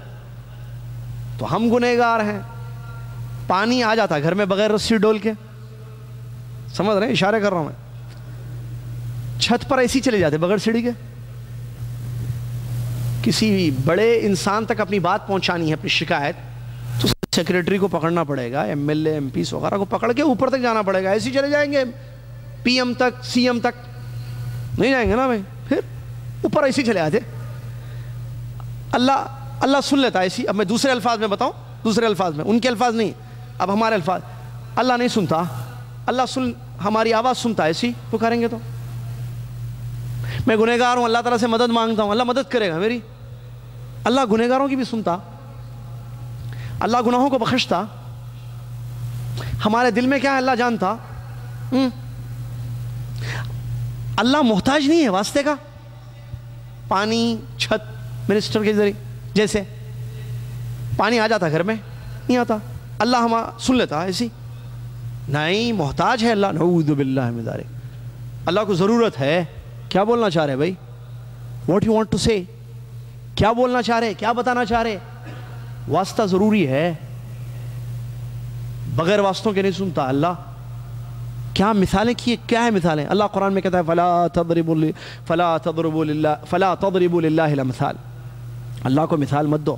کیا مثالیں دے رہے ہیں بھائی؟ پانی کی مثال، چھت کی مثال، مائک کی مثال آواز پہنچانے کے لیے، کیا ہے؟ کون سی مثال ہے؟ کس کے لیے دے رہے ہیں؟ کس کے لیے آپ؟ اللہ رب العالمین۔ نہ غلط عیب استغفر اللہ، توبہ کیجئے، استغفر اللہ بولیے، استغفر اللہ، عقیدہ ٹھیک کیجئے، عقیدہ ٹھیک. کیا عقیدہ بھائی؟ اللہ ہر جگہ موجود نہیں ہے. قرآن میں اللہ نے فرمایا وَأَنَّ اللَّهَ قَدْ أَحَاطَ بِكُلِّ شَيْءٍ عِلْمًا، اللہ نے کائنات کی ہر چیز کو علم سے گھیرا ہے. اللہ نے کائنات کی ہر چیز کو علم سے. اللہ کی ذات ہر جگہ نہیں ہے، اللہ کا علم اللہ کی مدد ہے. تو پھر یہ آیت جس میں اللہ نے فرمایا اللہ نے فرمایا لا تحزن ان اللہ معنا، نبی نے اپنے ساتھی سے کہا کہ غم نہ کرو اللہ ہمارے ساتھ ہے، تو اللہ خود تھا وہاں یا اللہ کی مدد تھی؟ غار میں اللہ تھا یا اللہ کی مدد تھی؟ مدد، اللہ کی تائید تھی، اللہ کی نصرت تھی. اللہ کی ذات نہیں ہے. الرحمن علی العرش استوى، رحمان کہاں ہے؟ عرش پر ہے. پیارے نبی صلی اللہ علیہ وسلم نے جو اپنے ساتھی سے کہا کہ تمہارا کیا خیال ہے ان دونوں کے بارے میں، تیسرا جن کے ساتھ اللہ ہے، تو تیسرا اللہ کا مطلب اللہ کی ذات نہیں ہے. ارے یہ تعویل ہے. نہیں تعویل نہیں ہے، یہی صحیح ہے تفسیر. ورنہ قرآن میں اللہ تعالیٰ نے واضح طور پر بتا دیا کہ اللہ عرش پر ہے. اللہ کی مدد وہاں تھی، اللہ کی مدد وہاں تھی. سمجھنا ہے؟ کوئی مثال دیجئے بھائی. ٹھیک ہے، ایک چھوٹی سی مثال لے کر سنتے چلیں، چلتے چلتے. موسیٰ علیہ السلام اور ہارون علیہ السلام دونوں کو اللہ نے نبی بنا کر رسول اور نبی بنا کر فرعون کے پاس توحید کی دعوت کے لیے بھیجا یا نہیں بھیجا؟ بھیجا. وہاں اللہ نے کیا کہا؟ اننی معکما، اننی معکما اسمع و ارا، میں تم دونوں کے ساتھ ہوں. اللہ نے کیا کہا وہاں؟ قرآن ہے، آیت ہے. موسیٰ اور ہارون کے بارے میں اللہ نے فرمایا میں تم دونوں کے ساتھ ہوں، میں سنتا ہوں اور دیکھتا ہوں. جاؤ فرعون کے پاس. تو ساتھ کا مطلب وہاں سننا دیکھنا. دیکھیے اللہ سننے کے ذریعے، اللہ دیکھنے کے ذریعے، اللہ علم کے ذریعے، اللہ قدرت کے ذریعے، اللہ مدد کے ذریعے بندوں کے ساتھ ہوتا ہے. شیخ الاسلام ابن تیمیہ رحمۃ اللہ نے فرمایا چاند ایک آسمان میں روشنی کے ذریعے سب کے ساتھ ہے. چاند ایک، دو ہے. یہاں کا چاند الگ، دمام کا چاند الگ. آج شام میں چاند نظر آئے تو دمام ریاض کوئی ساتھی ہو تو فون کیجیے، ارے بھائی یہاں ایک چاند ہے، آپ کے پاس بھی ہے کیا؟ آؤ ہمارے پاس بھی ہے. انڈیا پاکستان فون کیجیے، بھائی ایک چاند نظر آ رہا ہے ہمارے پاس، یہاں وہاں بھی ہے کیا؟ ہاں ہمارے پاس بھی ہے بھائی. وہ شاید جدہ کا چاند ہوگا، ہمارے پاس یہاں کراچی کا، لاہور کا چاند ہے، حیدرآباد بمبئی کا چاند ہے. یہ کتنے چاند ہے بھائی دنیا میں؟ مانتی ہے نا دنیا؟ ایک چاند. ایک چاند. شیخ الاسلام ابن تیمیہ رحمۃ اللہ فرماتے ہیں ایک چاند مخلوق ہے نہیں، چھوٹی سی مخلوق ہے نا. ایک مخلوق، ایک چاند آسمان میں رہ کر روشنی کے ذریعے سب کے ساتھ ہے، تو کیا اللہ تبارک و تعالی خالق ہر عیب سے پاک بے مثال، اللہ تبارک و تعالی خالق ہر عیب سے پاک عرش پر مستوی رہ کر اپنے افعال کے ذریعے، مدد وغیرہ کے ذریعے کیا بندوں کے ساتھ نہیں ہو سکتا ہے؟ یہ شیخ الاسلام ابن تیمیہ نے چلے. تو اللہ کے نبی علیہ السلام نے تسلی دی اپنے ساتھی ابو بکر صدیق رضی اللہ تعالیٰ عنہ کو. چلیے تو وہاں سے وہ لوگ واپس چلے گئے، ان لوگوں نے نہیں دیکھا، اللہ نے بچا لیا، اللہ کو بچانا تھا. پھر دوسرے دن، یہ جمعرات کا دن تھا، ربیع الاول کی پہلی تاریخ. جی ہاں، جمعرات ربیع الاول کی پہلی تاریخ. اچھا، اس سلسلے میں وہ بھی واقعہ ہے کہ سراقہ بن جوشم بھی وہ تلاش میں نکلا تھا، اور جب اس نے دیکھ لیا پیارے نبی صلی اللہ علیہ وسلم کو تو وہ اللہ کا عذاب اس پر آیا، وہ جو ہے پریشان ہو گیا وہاں. تو نبی صلی اللہ علیہ وسلم سے اس نے درخواست کی کہ آپ اللہ سے دعا کیجئے کہ اللہ تعالیٰ جو ہے مجھے بچا لے، مجھے مت مارو، میں کچھ نہیں بتاؤں گا کسی کو کہ میں نے آپ کو دیکھا ہے. تو بہرحال اس کے لیے دعا دے دی گئی، اور اس نے جا کر کسی سے کچھ نہیں کہا کہ اس نے کیا دیکھا تھا، یا پیارے نبی صلی اللہ علیہ وسلم کی خبر اس نے کسی کو نہیں پہنچائی. چلیے بہرحال یہ 3 راتوں کے بعد اگلی صبح جمعرات کے دن اللہ کے نبی محمد صلی اللہ علیہ وسلم اپنے ساتھی ابو بکر صدیق رضی اللہ تعالیٰ عنہ کے ساتھ مدینہ کی طرف ہجرت کرنے کے لیے نکلے. ساتھ میں جو ہے وہی عبداللہ بن اریقط جو گائیڈ تھا، اجرت جس کو دی گئی تھی لے جانے کے لیے، تو وہ لے گیا. پیارے نبی صلی اللہ علیہ وسلم کا سفر الحمدللہ شروع ہوا. پہلی تاریخ کو نکلے تھے اللہ کے نبی علیہ السلام، مکہ سے، غار سے، اور پیر کے دن 8 ربیع الاول نبوت کے 14ویں سال، ہجری پہلا سال جس کو کہا گیا، آپ صلی اللہ علیہ وسلم قباء مقام پر پہنچے. ٹھیک ہے، یہ ایک روایت، ایک سیرت میں ہمیں یہ چیز ملی ہے 8 ربیع الاول تاریخ. ایک اور ایک تاریخ جو بتائی گئی ہے وہ ہے 12 ربیع الاول. تو گویا کہ 2 تاریخیں مل رہی ہیں، اللہ اعلم 8 ربیع الاول یا 12 ربیع الاول. اللہ کے نبی محمد صلی اللہ علیہ وسلم کہاں پہنچے ہیں؟ مدینہ. بلکہ مدینہ بھی نہیں، قباء بولیے آپ. ایکچولی قباء آج مدینہ میں ہے جہاں الحمدللہ نماز پڑھتے ہیں لوگ. پہلے وہ مدینہ سٹی میں نہیں تھا، شہر مدینہ سے باہر کا علاقہ تھا قباء. تو نبی صلی اللہ علیہ وسلم وہاں پہنچے پیر کے دن. ٹھیک ہے، تو ایک 8 تاریخ ہے، ایک 12. تو اس کا مطلب تقریباً اگر 8 کو ہم لیتے ہیں تو 8 دن لگے نبی صلی اللہ علیہ وسلم کے سفر میں. کون تھے ساتھ؟ ابو بکر صدیق رضی اللہ عنہ نکل رہے ہیں، اور وہ گائیڈ بھی. چلیے، تو اللہ کے نبی علیہ السلام مدینہ پہنچے. اور ایک بات معلوم ہونی چاہیے کہ اہل مدینہ کو خبر مل چکی تھی کہ پیارے نبی محمد صلی اللہ علیہ وسلم آ رہے ہیں مدینہ. اللہ اکبر. اب مدینہ والے جو مسلمان جو مکہ نہیں آئے، پیارے نبی صلی اللہ علیہ وسلم کو نہیں دیکھے، وہ بے چین تھے اپنے نبی محمد صلی اللہ علیہ وسلم کو دیکھنے کے لیے، روزانہ انتظار کرتے. جو راستہ مکہ سے مدینہ کی طرف آتا ہے وہاں پر جاتے، بیوی بچے سب، انصار کی عورتیں، مرد بچے سب اپنے کھجورے وجورے ساتھ لے لیتے، وہ کھاتے ہوئے انتظار کرتے. جب شام ہو جاتی کوئی نظر نہیں آتے، آنے والے کوئی بھی نظر نہیں آ رہے، واپس چلے جاتے. یہی معمول تھا ان کا روزانہ. آ جاتے کہ کل آتے کیا، انتظار انتظار. ٹھیک ہے، جیسا کہ کسی اردو کے شاعر نے کہا، در پہ نظر، آہٹ پہ کان، دل میں اشتیاق. مدینہ والوں کی کچھ ایسی حالت تھی، اللہ اکبر، اپنے نبی صلی اللہ علیہ وسلم کے انتظار میں. در پہ نظر، آہٹ پہ کان، دل میں اشتیاق. کچھ ایسی بے خودی ہے ہمیں انتظار کی. در پہ نظر مطلب راستے پر نظر مدینہ والوں. آہٹ پہ کان، نبی صلی اللہ علیہ وسلم کے قدموں، جو مبارک قدم آئیں گے مدینہ کی طرف، اس پر کان. دل میں اشتیاق، دل میں ایک شوق تھا اپنے نبی حبیب محمد صلی اللہ علیہ وسلم کے مبارک چہرے کو دیکھنے کا. آج ہمارے دلوں میں کتنا شوق ہے، نہیں دیکھ سکتے. انشاءاللہ جنت میں دیکھیں گے انشاءاللہ. اللہ تعالی ہمیں محروم نہ کرے نبی حبیب محمد الرسول اللہ صلی اللہ علیہ وسلم کے مبارک چہرے کو دیکھنے سے، آپ صلی اللہ علیہ وسلم کے مبارک جسم اطہر کو دیکھنے سے. آمین. تو وہ لوگ دیکھتے، دل میں اشتیاق، کچھ ایسی بے خودی ہے ہمیں انتظار کی. تو یہ ان کا معاملہ تھا. پیارے نبی صلی اللہ علیہ وسلم قباء پہنچے. تو قباء پہنچنے کے بعد نبی علیہ السلام، دیکھیے کہتے ہیں 2 میل کے سے اس زمانے میں 2 میل کے فاصلے پر یہ واقعہ تھا. پیارے نبی علیہ السلام نے قباء پہنچ کر سب سے پہلے کیا کیا؟ مسجد کی بنیاد ڈالی، جو مسجد قباء کے نام سے مشہور، اسلام کی پہلی مسجد کہا گیا اس کو. اور پیارے نبی صلی اللہ علیہ وسلم 4 دن تک وہیں رہے. یعنی پیر کے دن پہنچے نا، پیر، منگل، چہارشنبہ، جمعرات، 4 دن وہیں رہے. کہاں؟ قباء میں. اور بعض لوگ جن کو اطلاع جو آ سکے وہاں سے، مدینہ سے قباء، انصار کے بعض لوگ، وہ آ کر مل لیے نبی صلی اللہ علیہ وسلم سے. ٹھیک ہے، پیارے نبی صلی اللہ علیہ وسلم سے وہ لوگ مل گئے. پیارے نبی صلی اللہ علیہ وسلم وہاں 4 دن رکے. پھر 4 دن رکنے کے بعد جمعہ کی صبح مدینہ تشریف لے گئے. اب اس کو مدینہ بول رہے ہیں کیونکہ پہلے وہ جب مدینہ نہیں تھا نا، آج مدینہ ہے. قباء سے نبی صلی اللہ علیہ وسلم نے وہاں مسجد قائم کی اور نماز پڑھتے رہے.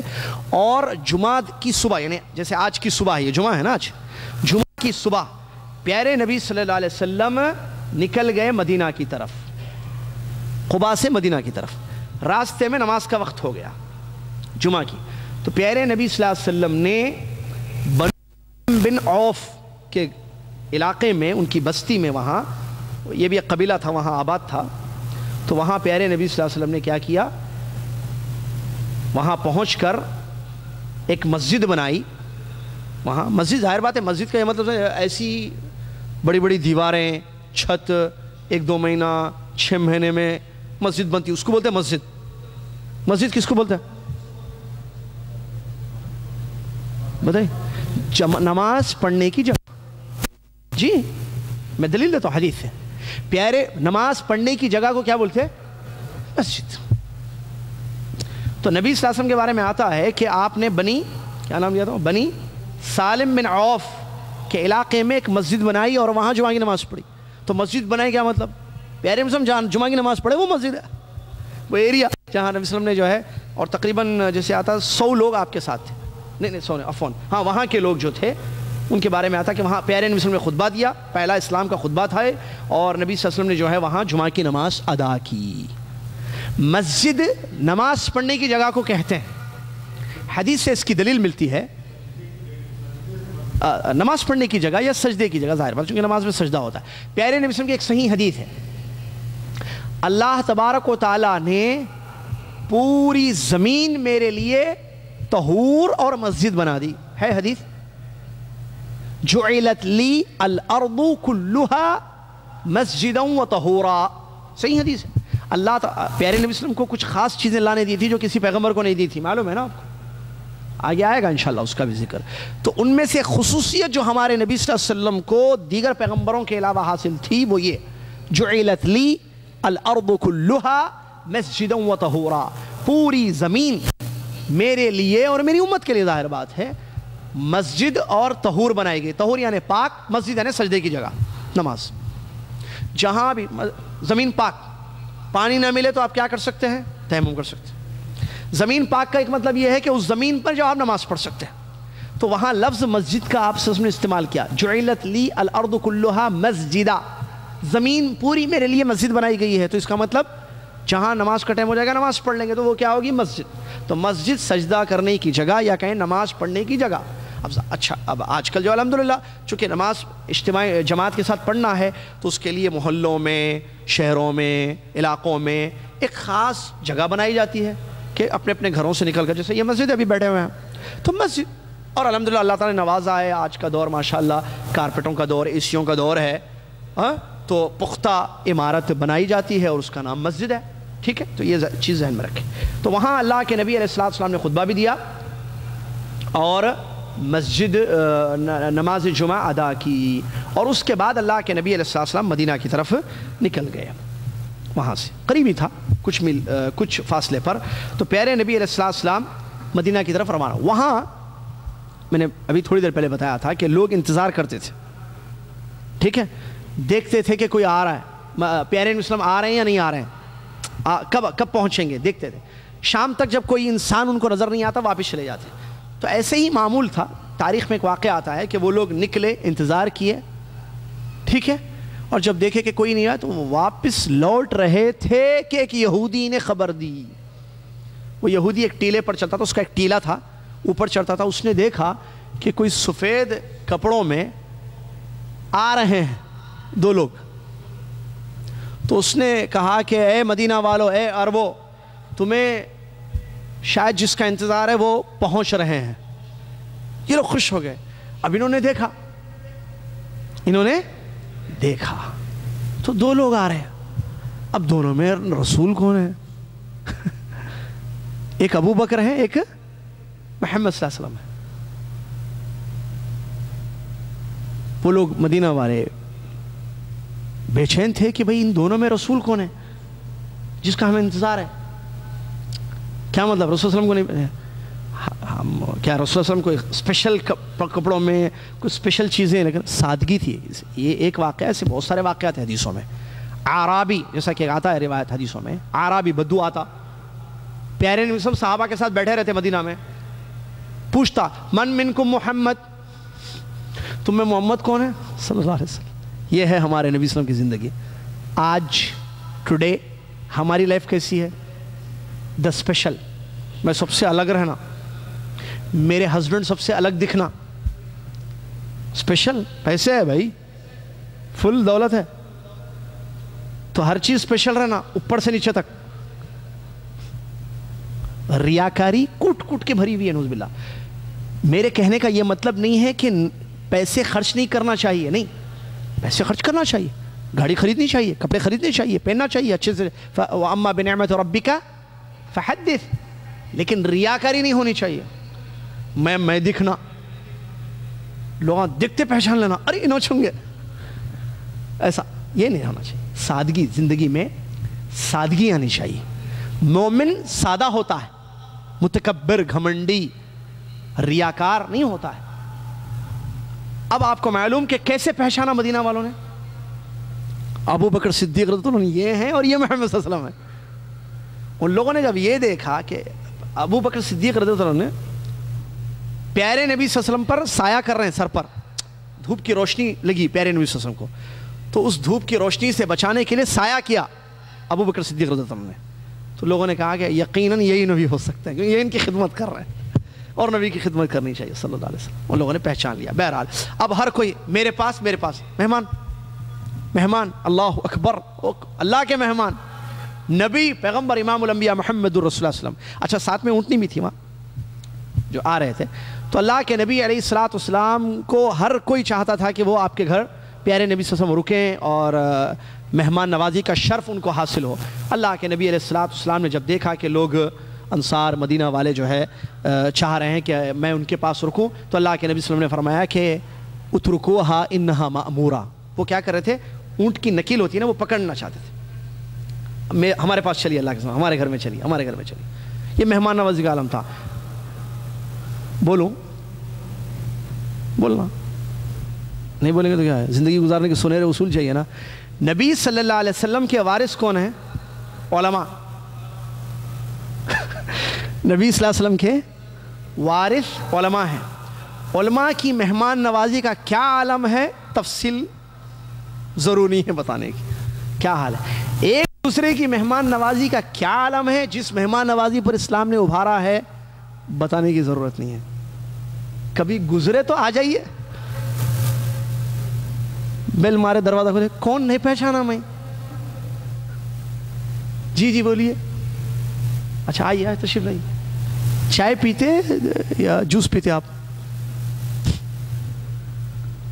تو ایک شاطر تھا، اس نے کہا کھانے سے پہلے چائے دے دیجئے، کھانے کے بعد جوس چلے گا، یا کھانے سے پہلے جوس دے دیجئے، کھانے کے بعد چائے دے دیجئے. ارے نے کھانا بھی لا لیا بیچ میں. ہماری مہمان نوازی کا کیا عالم ہے معلوم ہے. اللہ رحم فرمائے، اللہ رحم فرمائے. صحیح حدیث پہ اسلام کی، من کان یؤمن باللہ والیوم الاخر فلیکرم ضیفہ. جو اللہ اور آخرت پر ایمان رکھتا ہے وہ مہمان کی عزت کرے. اللہ. اور مہمان ڈیفرنٹ ہوتے ہیں، موضوع نہیں ہے ورنہ اسی پر بہرحال ابھی ہے تھوڑا سا ٹائم. تو مہمان مختلف ہوتے ہیں. ایک رشتہ دار مہمان ہوتا ہے، آپ کے چاچا آئے ہیں گھر میں، آپ کی خالہ آئی ہیں، آپ کی پھوپھو آئی ہیں، آپ کے بھائی آئے ہیں، آپ کی بہن آئی ہے، بہنوئی کے ساتھ رشتہ دار ہے نا. بیٹی داماد تشریف لائے ہیں، مہمان ہے یا نہیں ہے؟ مہمان ہے. یہ بھی ہوتا ہے. مہمان عالم ہے، کوئی حافظ ہیں، قاری ہیں، وہ بھی ایک مہمان ہے. ٹھیک ہے. ایک مہمان عام آپ کا دوست ہے، ایک مہمان آپ کے آفس کا آدمی ہے، ایک مہمان ایک عام مسلمان ہے. تو علماء نے کہا فَلْيُكْرِمْ ضَيْفَهُ. حدیث میں کیا ہے؟ اکرام کرے. اللہ اکبر. مہمان کی عزت کرے. کیسے؟ اس کے حساب سے. اس کے حساب سے. مہمان ڈیفرنٹ ہے تو پھر تکریم بھی اسی کے طریقے پر ہوگی، جس کی جیسی تکریم سمجھتے ہیں، تکریم کرنا عزت. تو سب کی عزت کرنی ہے مہمانوں کی، لیکن مہمان الگ ہوتے ہیں. آپ کے سسر بھی آ سکتے ہیں آپ کے گھر. آؤ بیٹھو ادھر، ایسا بولتے ہیں سسرے کو. ارے سسرے ہیں تو سسرے کو ان کی تکریم ان کے حساب سے. اب سسرے ٹھنڈا جوس پیئیں گے، لو پیو جوس لا کے رکھ دیا. ارے سسرے صاحب نہیں پیتے میں جوس. ان کی تکریم، یہ کون سی تکریم ہو رہی ہے؟ یہ تکریم نہیں ہے، یہ تذلیل ہے. نعوذ باللہ من ذالک. ہے نا. دوست الگ، آدمی کے حساب سے ہے نا. کوئی زیادہ ایک بڑے عالم آئے آپ کے گھر، کوئی بڑے، ٹھیک ہے، یا کوئی مفتی آئے آپ کے گھر، تو ان کی تکریم ایک دوست کے جیسی تکریم کریں گے آپ؟ نہیں. سسرے صاحب کو جیسے سسرے صاحب اندر بیڈ روم میں بھی جا کے بیٹھ سکتے ہیں، بیٹی کا کمرہ ہے، ہو اجازت دیں گے تو آپ کہاں کس کو کہاں بٹھانا، کیسے بٹھانا، کیسی تکریم میں ایک لفظ تکریم بتا دیا گیا ہے. ٹھیک ہے. ہر جگہ کا ایک اپنا نظام ہوتا ہے. ٹھیک ہے. یہاں کی تکریم کیا ہے؟ کھجور گاوا پہلے پیش کرو. ہر جگہ کی ایک تکریم ہے.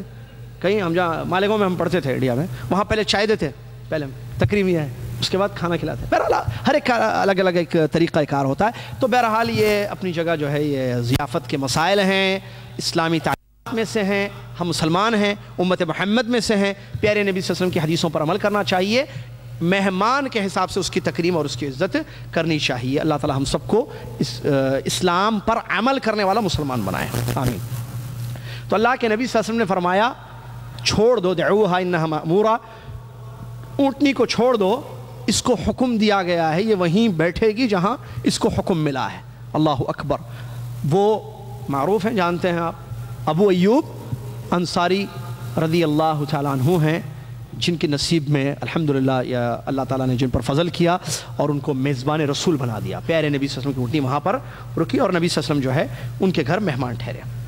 اس کے بعد اللہ کے نبی علیہ السلام نے مدینہ پہنچ کر سب سے پہلا کیا کام کیا؟ آپ علیہ السلام، آخری پوائنٹ، اللہ کے نبی صلی اللہ علیہ وسلم کے کام.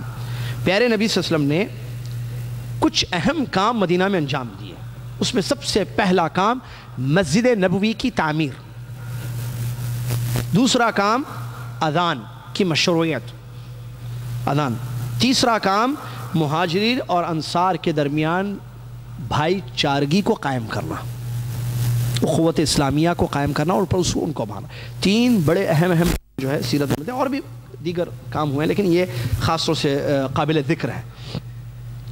جہاں ابو ایوب انصاری یا تھے ان کے گھر کے پاس ہی وہیں، بلکہ آپ دیکھیں تو باب السلام ہے، باب السلام سے آپ تھوڑا سا ہٹیں تو وہاں ہے نا، وہیں پر ان کا گھر تھا. ٹھیک ہے، جہاں پیارے مسلم ٹھہرے تھے. اچھا، اب جو مسجد نبوی ہے وہ 2 یتیم بچوں کی زمین تھی، 2 یتیم بچوں کی زمین تھی. پیارے نبی صلی اللہ علیہ وسلم نے وہ زمین خریدی. ٹھیک ہے، اس کی تفصیل آئی ہے وہ کتنی تھی، کتنے ہاتھ تھی، کتنی لمبائی اس کی تھی، بہرحال ٹھیک ہے. تو وہاں نبی علیہ السلام نے وہ زمین خریدی اور مسجد نبوی کی تعمیر شروع ہوئی. صحابہ نے شرکت کی، خود پیارے نبی صلی اللہ علیہ وسلم بنفس نفیس مسجد نبوی کی تعمیر میں شریک ہوئے ہیں. خود آپ نے بھی جو ہے کام کیا ہے تعمیر کا. تعمیری کام عمل میں آیا اور وہ مختصر سی چھوٹی سی مسجد جو آج الحمدللہ اللہ تعالیٰ کے فضل و کرم اور اللہ تعالیٰ نے جو نعمت دی ہے اس پر لوگوں نے خرچ کیا ہے. اللہ جزائے خیر دے آل سعود کو، جنہوں نے جو ہے مسجد نبوی کی تعمیر میں پانی کی طرح پیسہ بہایا اور بہا رہے ہیں آج بھی الحمدللہ. اللہ تعالیٰ ان کو جزائے خیر دے کہ اتنی بڑی مسجد اللہ کے نبی صلی اللہ علیہ وسلم کی جو مختصر سی چھوٹی سی مسجد تھی، اللہ تعالیٰ کے فضل و کرم سے، اللہ کی توفیق سے ان لوگوں نے جو ہے بہت بڑی مسجد بنائی اور بھی بنا رہے ہیں. بہت بڑا پلاننگ کے تحت جو ہے بہت بڑی مسجد، ایک ضخیم مسجد، تاریخی مسجد انشاءاللہ بننے جا رہی ہے، مسجد نبوی. تو پیارے نبی صلی اللہ علیہ وسلم نے مسجد کی تعمیر شروع کر دی. وہاں کچی اینٹوں اور مٹی کی دیواریں تھیں اور کھجور کے جو شاخیں تھیں اس سے جو ہے چھت بنایا گیا، کھجور کی شاخیں ڈال دی گئی. ٹھیک ہے، اس لیے حدیث میں آتا نا جب بارش ہوتی تو پانی ٹپکتا تھا، نیچے پانی آ جاتا تھا. پیارے نبی نماز پڑھنے نیچے پانی بھی تھا، پانی تھا، اس لیے جوتیوں میں جو ہے نماز بھی پڑھنا جو ہے حدیث میں ذکر ہے. اور کچی مٹی وغیرہ سے دیوار تعمیر کی. وہی مسجد آج بھی ہے، وہ جگہ بدلی نہیں ہے لیکن اس کو ایکسٹینڈ کیا گیا بہت زیادہ کیونکہ مسلمان ماشاءاللہ پھیل گئے ہیں. تو وہ مسجد کی تعمیر عمل میں آئی ہے. یہ وہی مسجد نبوی ہے جس کو پیارے نبی صلی اللہ علیہ وسلم نے جگہ خرید کر مسجد کی تعمیر کی. اور اسی مسجد کے بارے میں آپ صلی اللہ علیہ وسلم نے فرمایا کہ میری اس مسجد میں ایک نماز پڑھنا 1000 نمازوں کے برابر ثواب اس کو انسان کو ملتا ہے. دوسرا بڑا اہم کام یہ ہوا، اذان کی مشروعیت کا مسئلہ آیا کہ اذان کیسے دی جائے گی. کیا ہوا کہ اب مسجد نبوی بن گئی، تعمیر ہو گئی، اس کی کچی مٹی کی دیواریں وغیرہ اور کھجور کے تنے یا اس کی جو شاخیں تھی اس سے چھت بنایا گیا. مسجد شروع ہو گئی اور پیارے نبی صلی اللہ علیہ وسلم لوگوں کو نماز پڑھا. اب لوگ کیسے آئیں گے مدینہ والے، سب کو کیسے بلانا؟ مسجد اذان نہیں تھی. تو اذان جو کہ ایک اسلام کا ایک شعار ہے، اس کے بارے میں بتاتا چلوں کیونکہ یہ بڑا اہم موضوع ہے. وہ یہ کہ مشورہ طلب کیا گیا. دیکھیں پیارے مسلم مشورہ کرتے تھے. کیا ہم اپنے امور میں مشورہ کرتے ہیں؟ یہ بھی ایک اصول ہمیں معلوم ہوتا ہے کہ کوئی بھی کام کرنا ہو تو اہل الحل والعقد، جو علم والے، ذہین، اچھے لوگ، دین کا علم رکھنے والے، سمجھدار لوگ ہیں، ان سے مشورہ کرنا چاہیے. کوئی بھی کام دنیا کا کرنا، ہم لوگ نہیں کرتے ہیں مشورے. بڑے بڑے کام، بچی کی شادی کرتے تھے مشورہ نہیں کرتے، بزنس شروع کرتے تھے مشورہ نہیں کرتے، گھر بناتے مشورہ نہیں کرتے، بچے کو پڑھانے اسکول میں ڈال دیتے مشورہ نہیں کرتے. مشورہ کرنا چاہیے.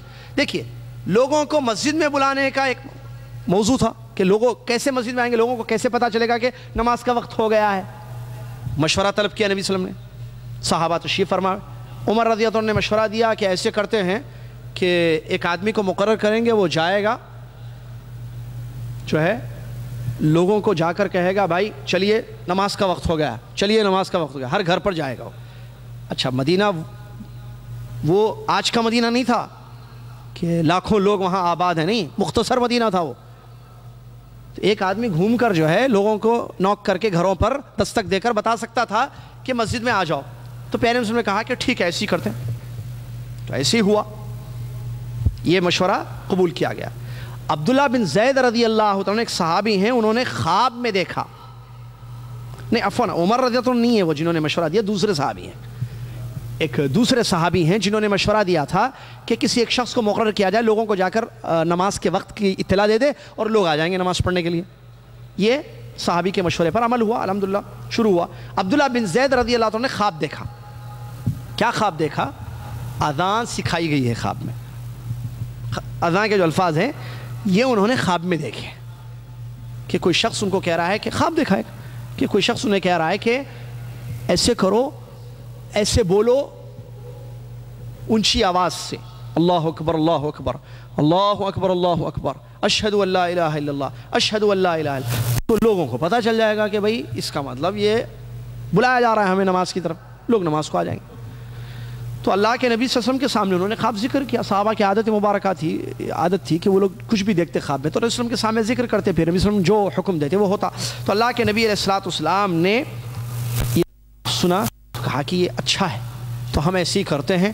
اب کس کو مقرر کیا جائے یہ الفاظ کہنے کے لیے جو اذان میں کہے جاتے ہیں؟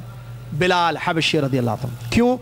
ان کی آواز اچھی تھی, اچھی بھی ہوتی نا بعض لوگوں کی, ان کی آواز سب سے سریلی اور بڑی خوبصورت آواز تھی اور بلند آواز بھی تھی, آواز پاورفل آواز.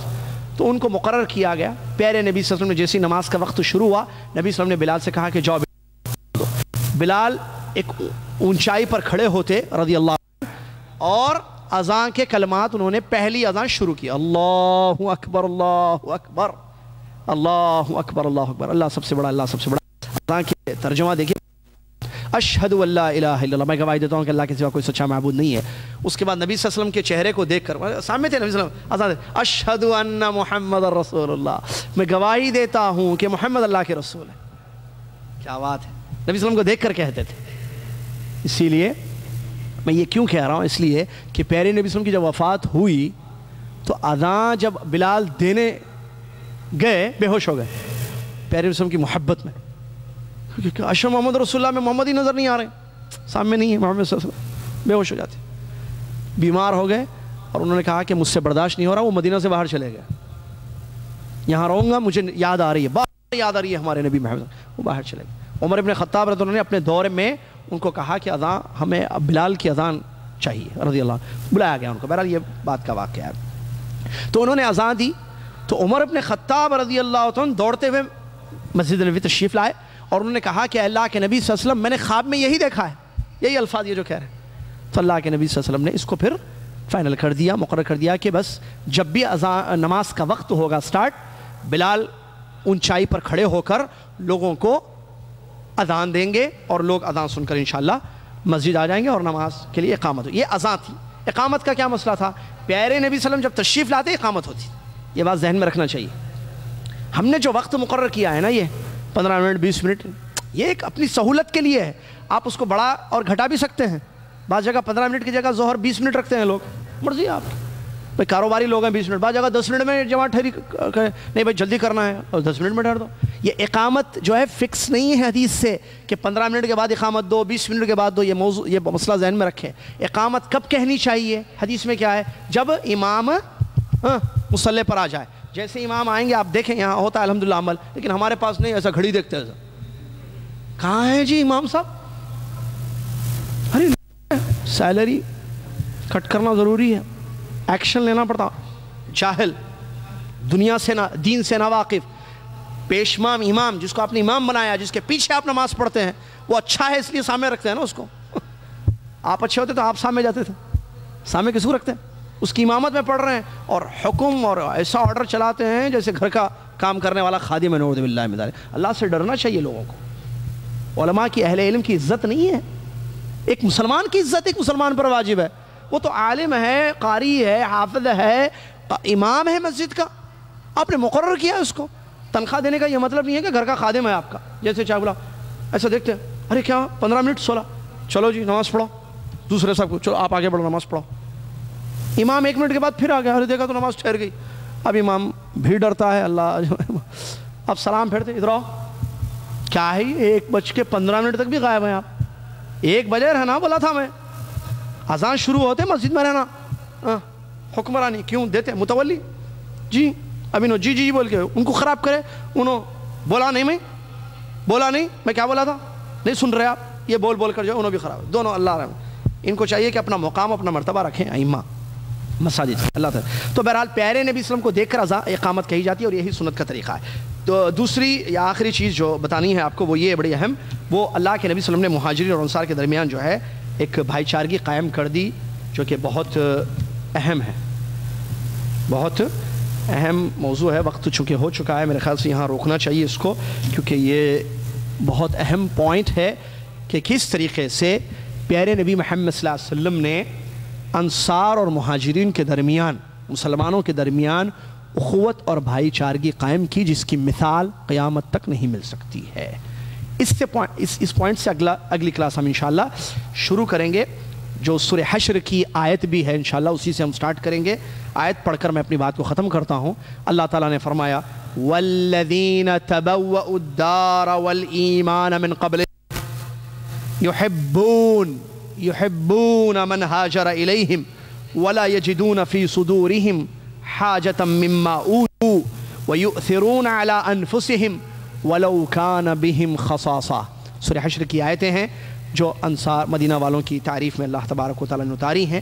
انشاءاللہ اسی پوائنٹ سے اگلی کلاس ہماری شروع ہوگی۔ اللہ تعالیٰ سے دعا ہے اللہ تعالیٰ مجھے، آپ کو اور دنیا کے تمام مسلمانوں کو سیرت نبی صلی اللہ علیہ وسلم کی روشنی میں زندگی گزارنے کے اہم اصول کو سمجھنے کی توفیق عطا فرمائے، اور جو نکات یا جو اس کو مد نظر رکھتے ہوئے ویسے ہی زندگی اللہ تعالیٰ توفیق عطا فرمائے۔ اللہ تعالیٰ دین کو سمجھنے ہونے کی ہم سب کو توفیق دے، آمین۔ وآخر دعوانا الحمدللہ رب العالمین۔ واضح رہے کچھ ایک ضروری بات، وہ یہ کہ یہاں اٹینڈنس ہوتی ہے الحمدللہ اس دورے میں، لہٰذا آپ یاد سے اٹینڈنس ضرور دیا کریں، حاضری، خواتین اوپر اور نیچے یہاں طلبہ یا مرد حضرات۔ اور آپ اپنا ای میل بھی ضرور چیک کر لیں، اس لیے کہ بعض لوگوں نے شاید ای میل غلط لکھی ہے، اپنے ای میل ایڈریس، جس کی وجہ سے ان تک میلز نہیں پہنچ رہے ہیں۔ لہٰذا اپنا ای میل ایڈریس آپ صحیح لکھ لیں، چیک کر لیں کہ آپ نے صحیح لکھا ہے یا نہیں لکھا ہے یہ، اور اٹینڈنس ضروری ہے۔ اور واضح رہے کہ انشاءاللہ اس دورے کے اختتام پر امتحان ہوگا، دونوں دوروں کا، پچھلے اور اس دورے کا، اور سرٹیفکیٹ بھی انشاءاللہ دیا جائے گا، اور اس کے لیے ضروری ہے زیادہ حاضری، یعنی 75% حاضری ضروری ہے آپ کی۔ پورے حاضر ہوں گے ایسے تو 100%، لیکن امتحان میں بیٹھنے کے لیے 75% حاضری آپ کی، 75% حاضری ضروری ہے۔ اور دوسرے ہم نے جو بتایا تھا دورہ درس کے، کہ ایک ویب سائٹ بنائی گئی ہے islamicurducourses.com، اس کو پھیلائیں آپ اپنے انڈیا، پاکستان، بنگلہ دیش، جہاں آپ کے بھائی بہنیں رہتے ہیں یا کینیڈا وغیرہ کہیں بھی اردو سمجھنے والے، وہ لوگ اس سے مستفید ہوں۔ اور جو فیس بک پر ہم نے بتایا ہے ایڈریس، جو پیج بنایا گیا ہے ہمارا آفیشیل پیج ہے، شیخ یاسر الجابری SHAIKH، اور الجابری کے بیچ میں جو ہے ڈیش ہے JABRI، تو اس پیج پر بھی آپ ضرور جو ہے شریک ہوں یا اس میں بھی جو ہے جائیں، تاکہ آپ کو ساری اپڈیٹ ملتے رہیں۔ جزاکم اللہ خیر۔ اور ہمارے جو دروس کا سلسلہ ہے، چاہے مسجد عزیزیہ کا درس ہو، آج کا خطبے کا ترجمہ، یا اسی طریقے سے مغرب کے بعد کا درس، یا رحاب میں کتاب التوحید کا جو درس حارث بھائی کے مکان پر جمعرات مغرب کے بعد چل رہا ہے، یا اس کے علاوہ جو ہے پیر کے دن جو ہمارا حدیث کا درس مسجد عزیزیہ بعد نماز عشاء چل رہا ہے، یہ سب باقاعدگی کے ساتھ شروع ہوں گے۔ اور جو خوشخبری ہم نے سنائی تھی کہ عقیدے کی کتابیں ہم پڑھائیں گے اس ویک نے اس کے بعد والے سیٹرڈے سے باقاعدہ وہ کلاسز سٹارٹ ہونے والی ہیں دار عمار بن یاسر رضی اللہ عنہ میں، جو مدرسہ ہے ہمارا مسجد عزیزیہ کے قریب میں، تو اس میں باقاعدہ عقیدے کی کتابیں مردوں کو پڑھائی جائیں گی، جس کے بارے میں ہم نے بتایا تھا آپ کو۔ جزاکم اللہ خیر۔ کفارۃ المجلس پڑھ لیں، بتائیں گے تفصیلات آئندہ جمعہ آپ تک آ جائیں گی، پوری سیٹرڈے سے شروع ہوگا، آئندہ سیٹرڈے سے، یہ سیٹرڈے کفارۃ المجلس پڑھ لیں۔ سبحانک اللہم و بحمدک، اشہد ان لا الہ الا انت، استغفرک و اتوب الیک۔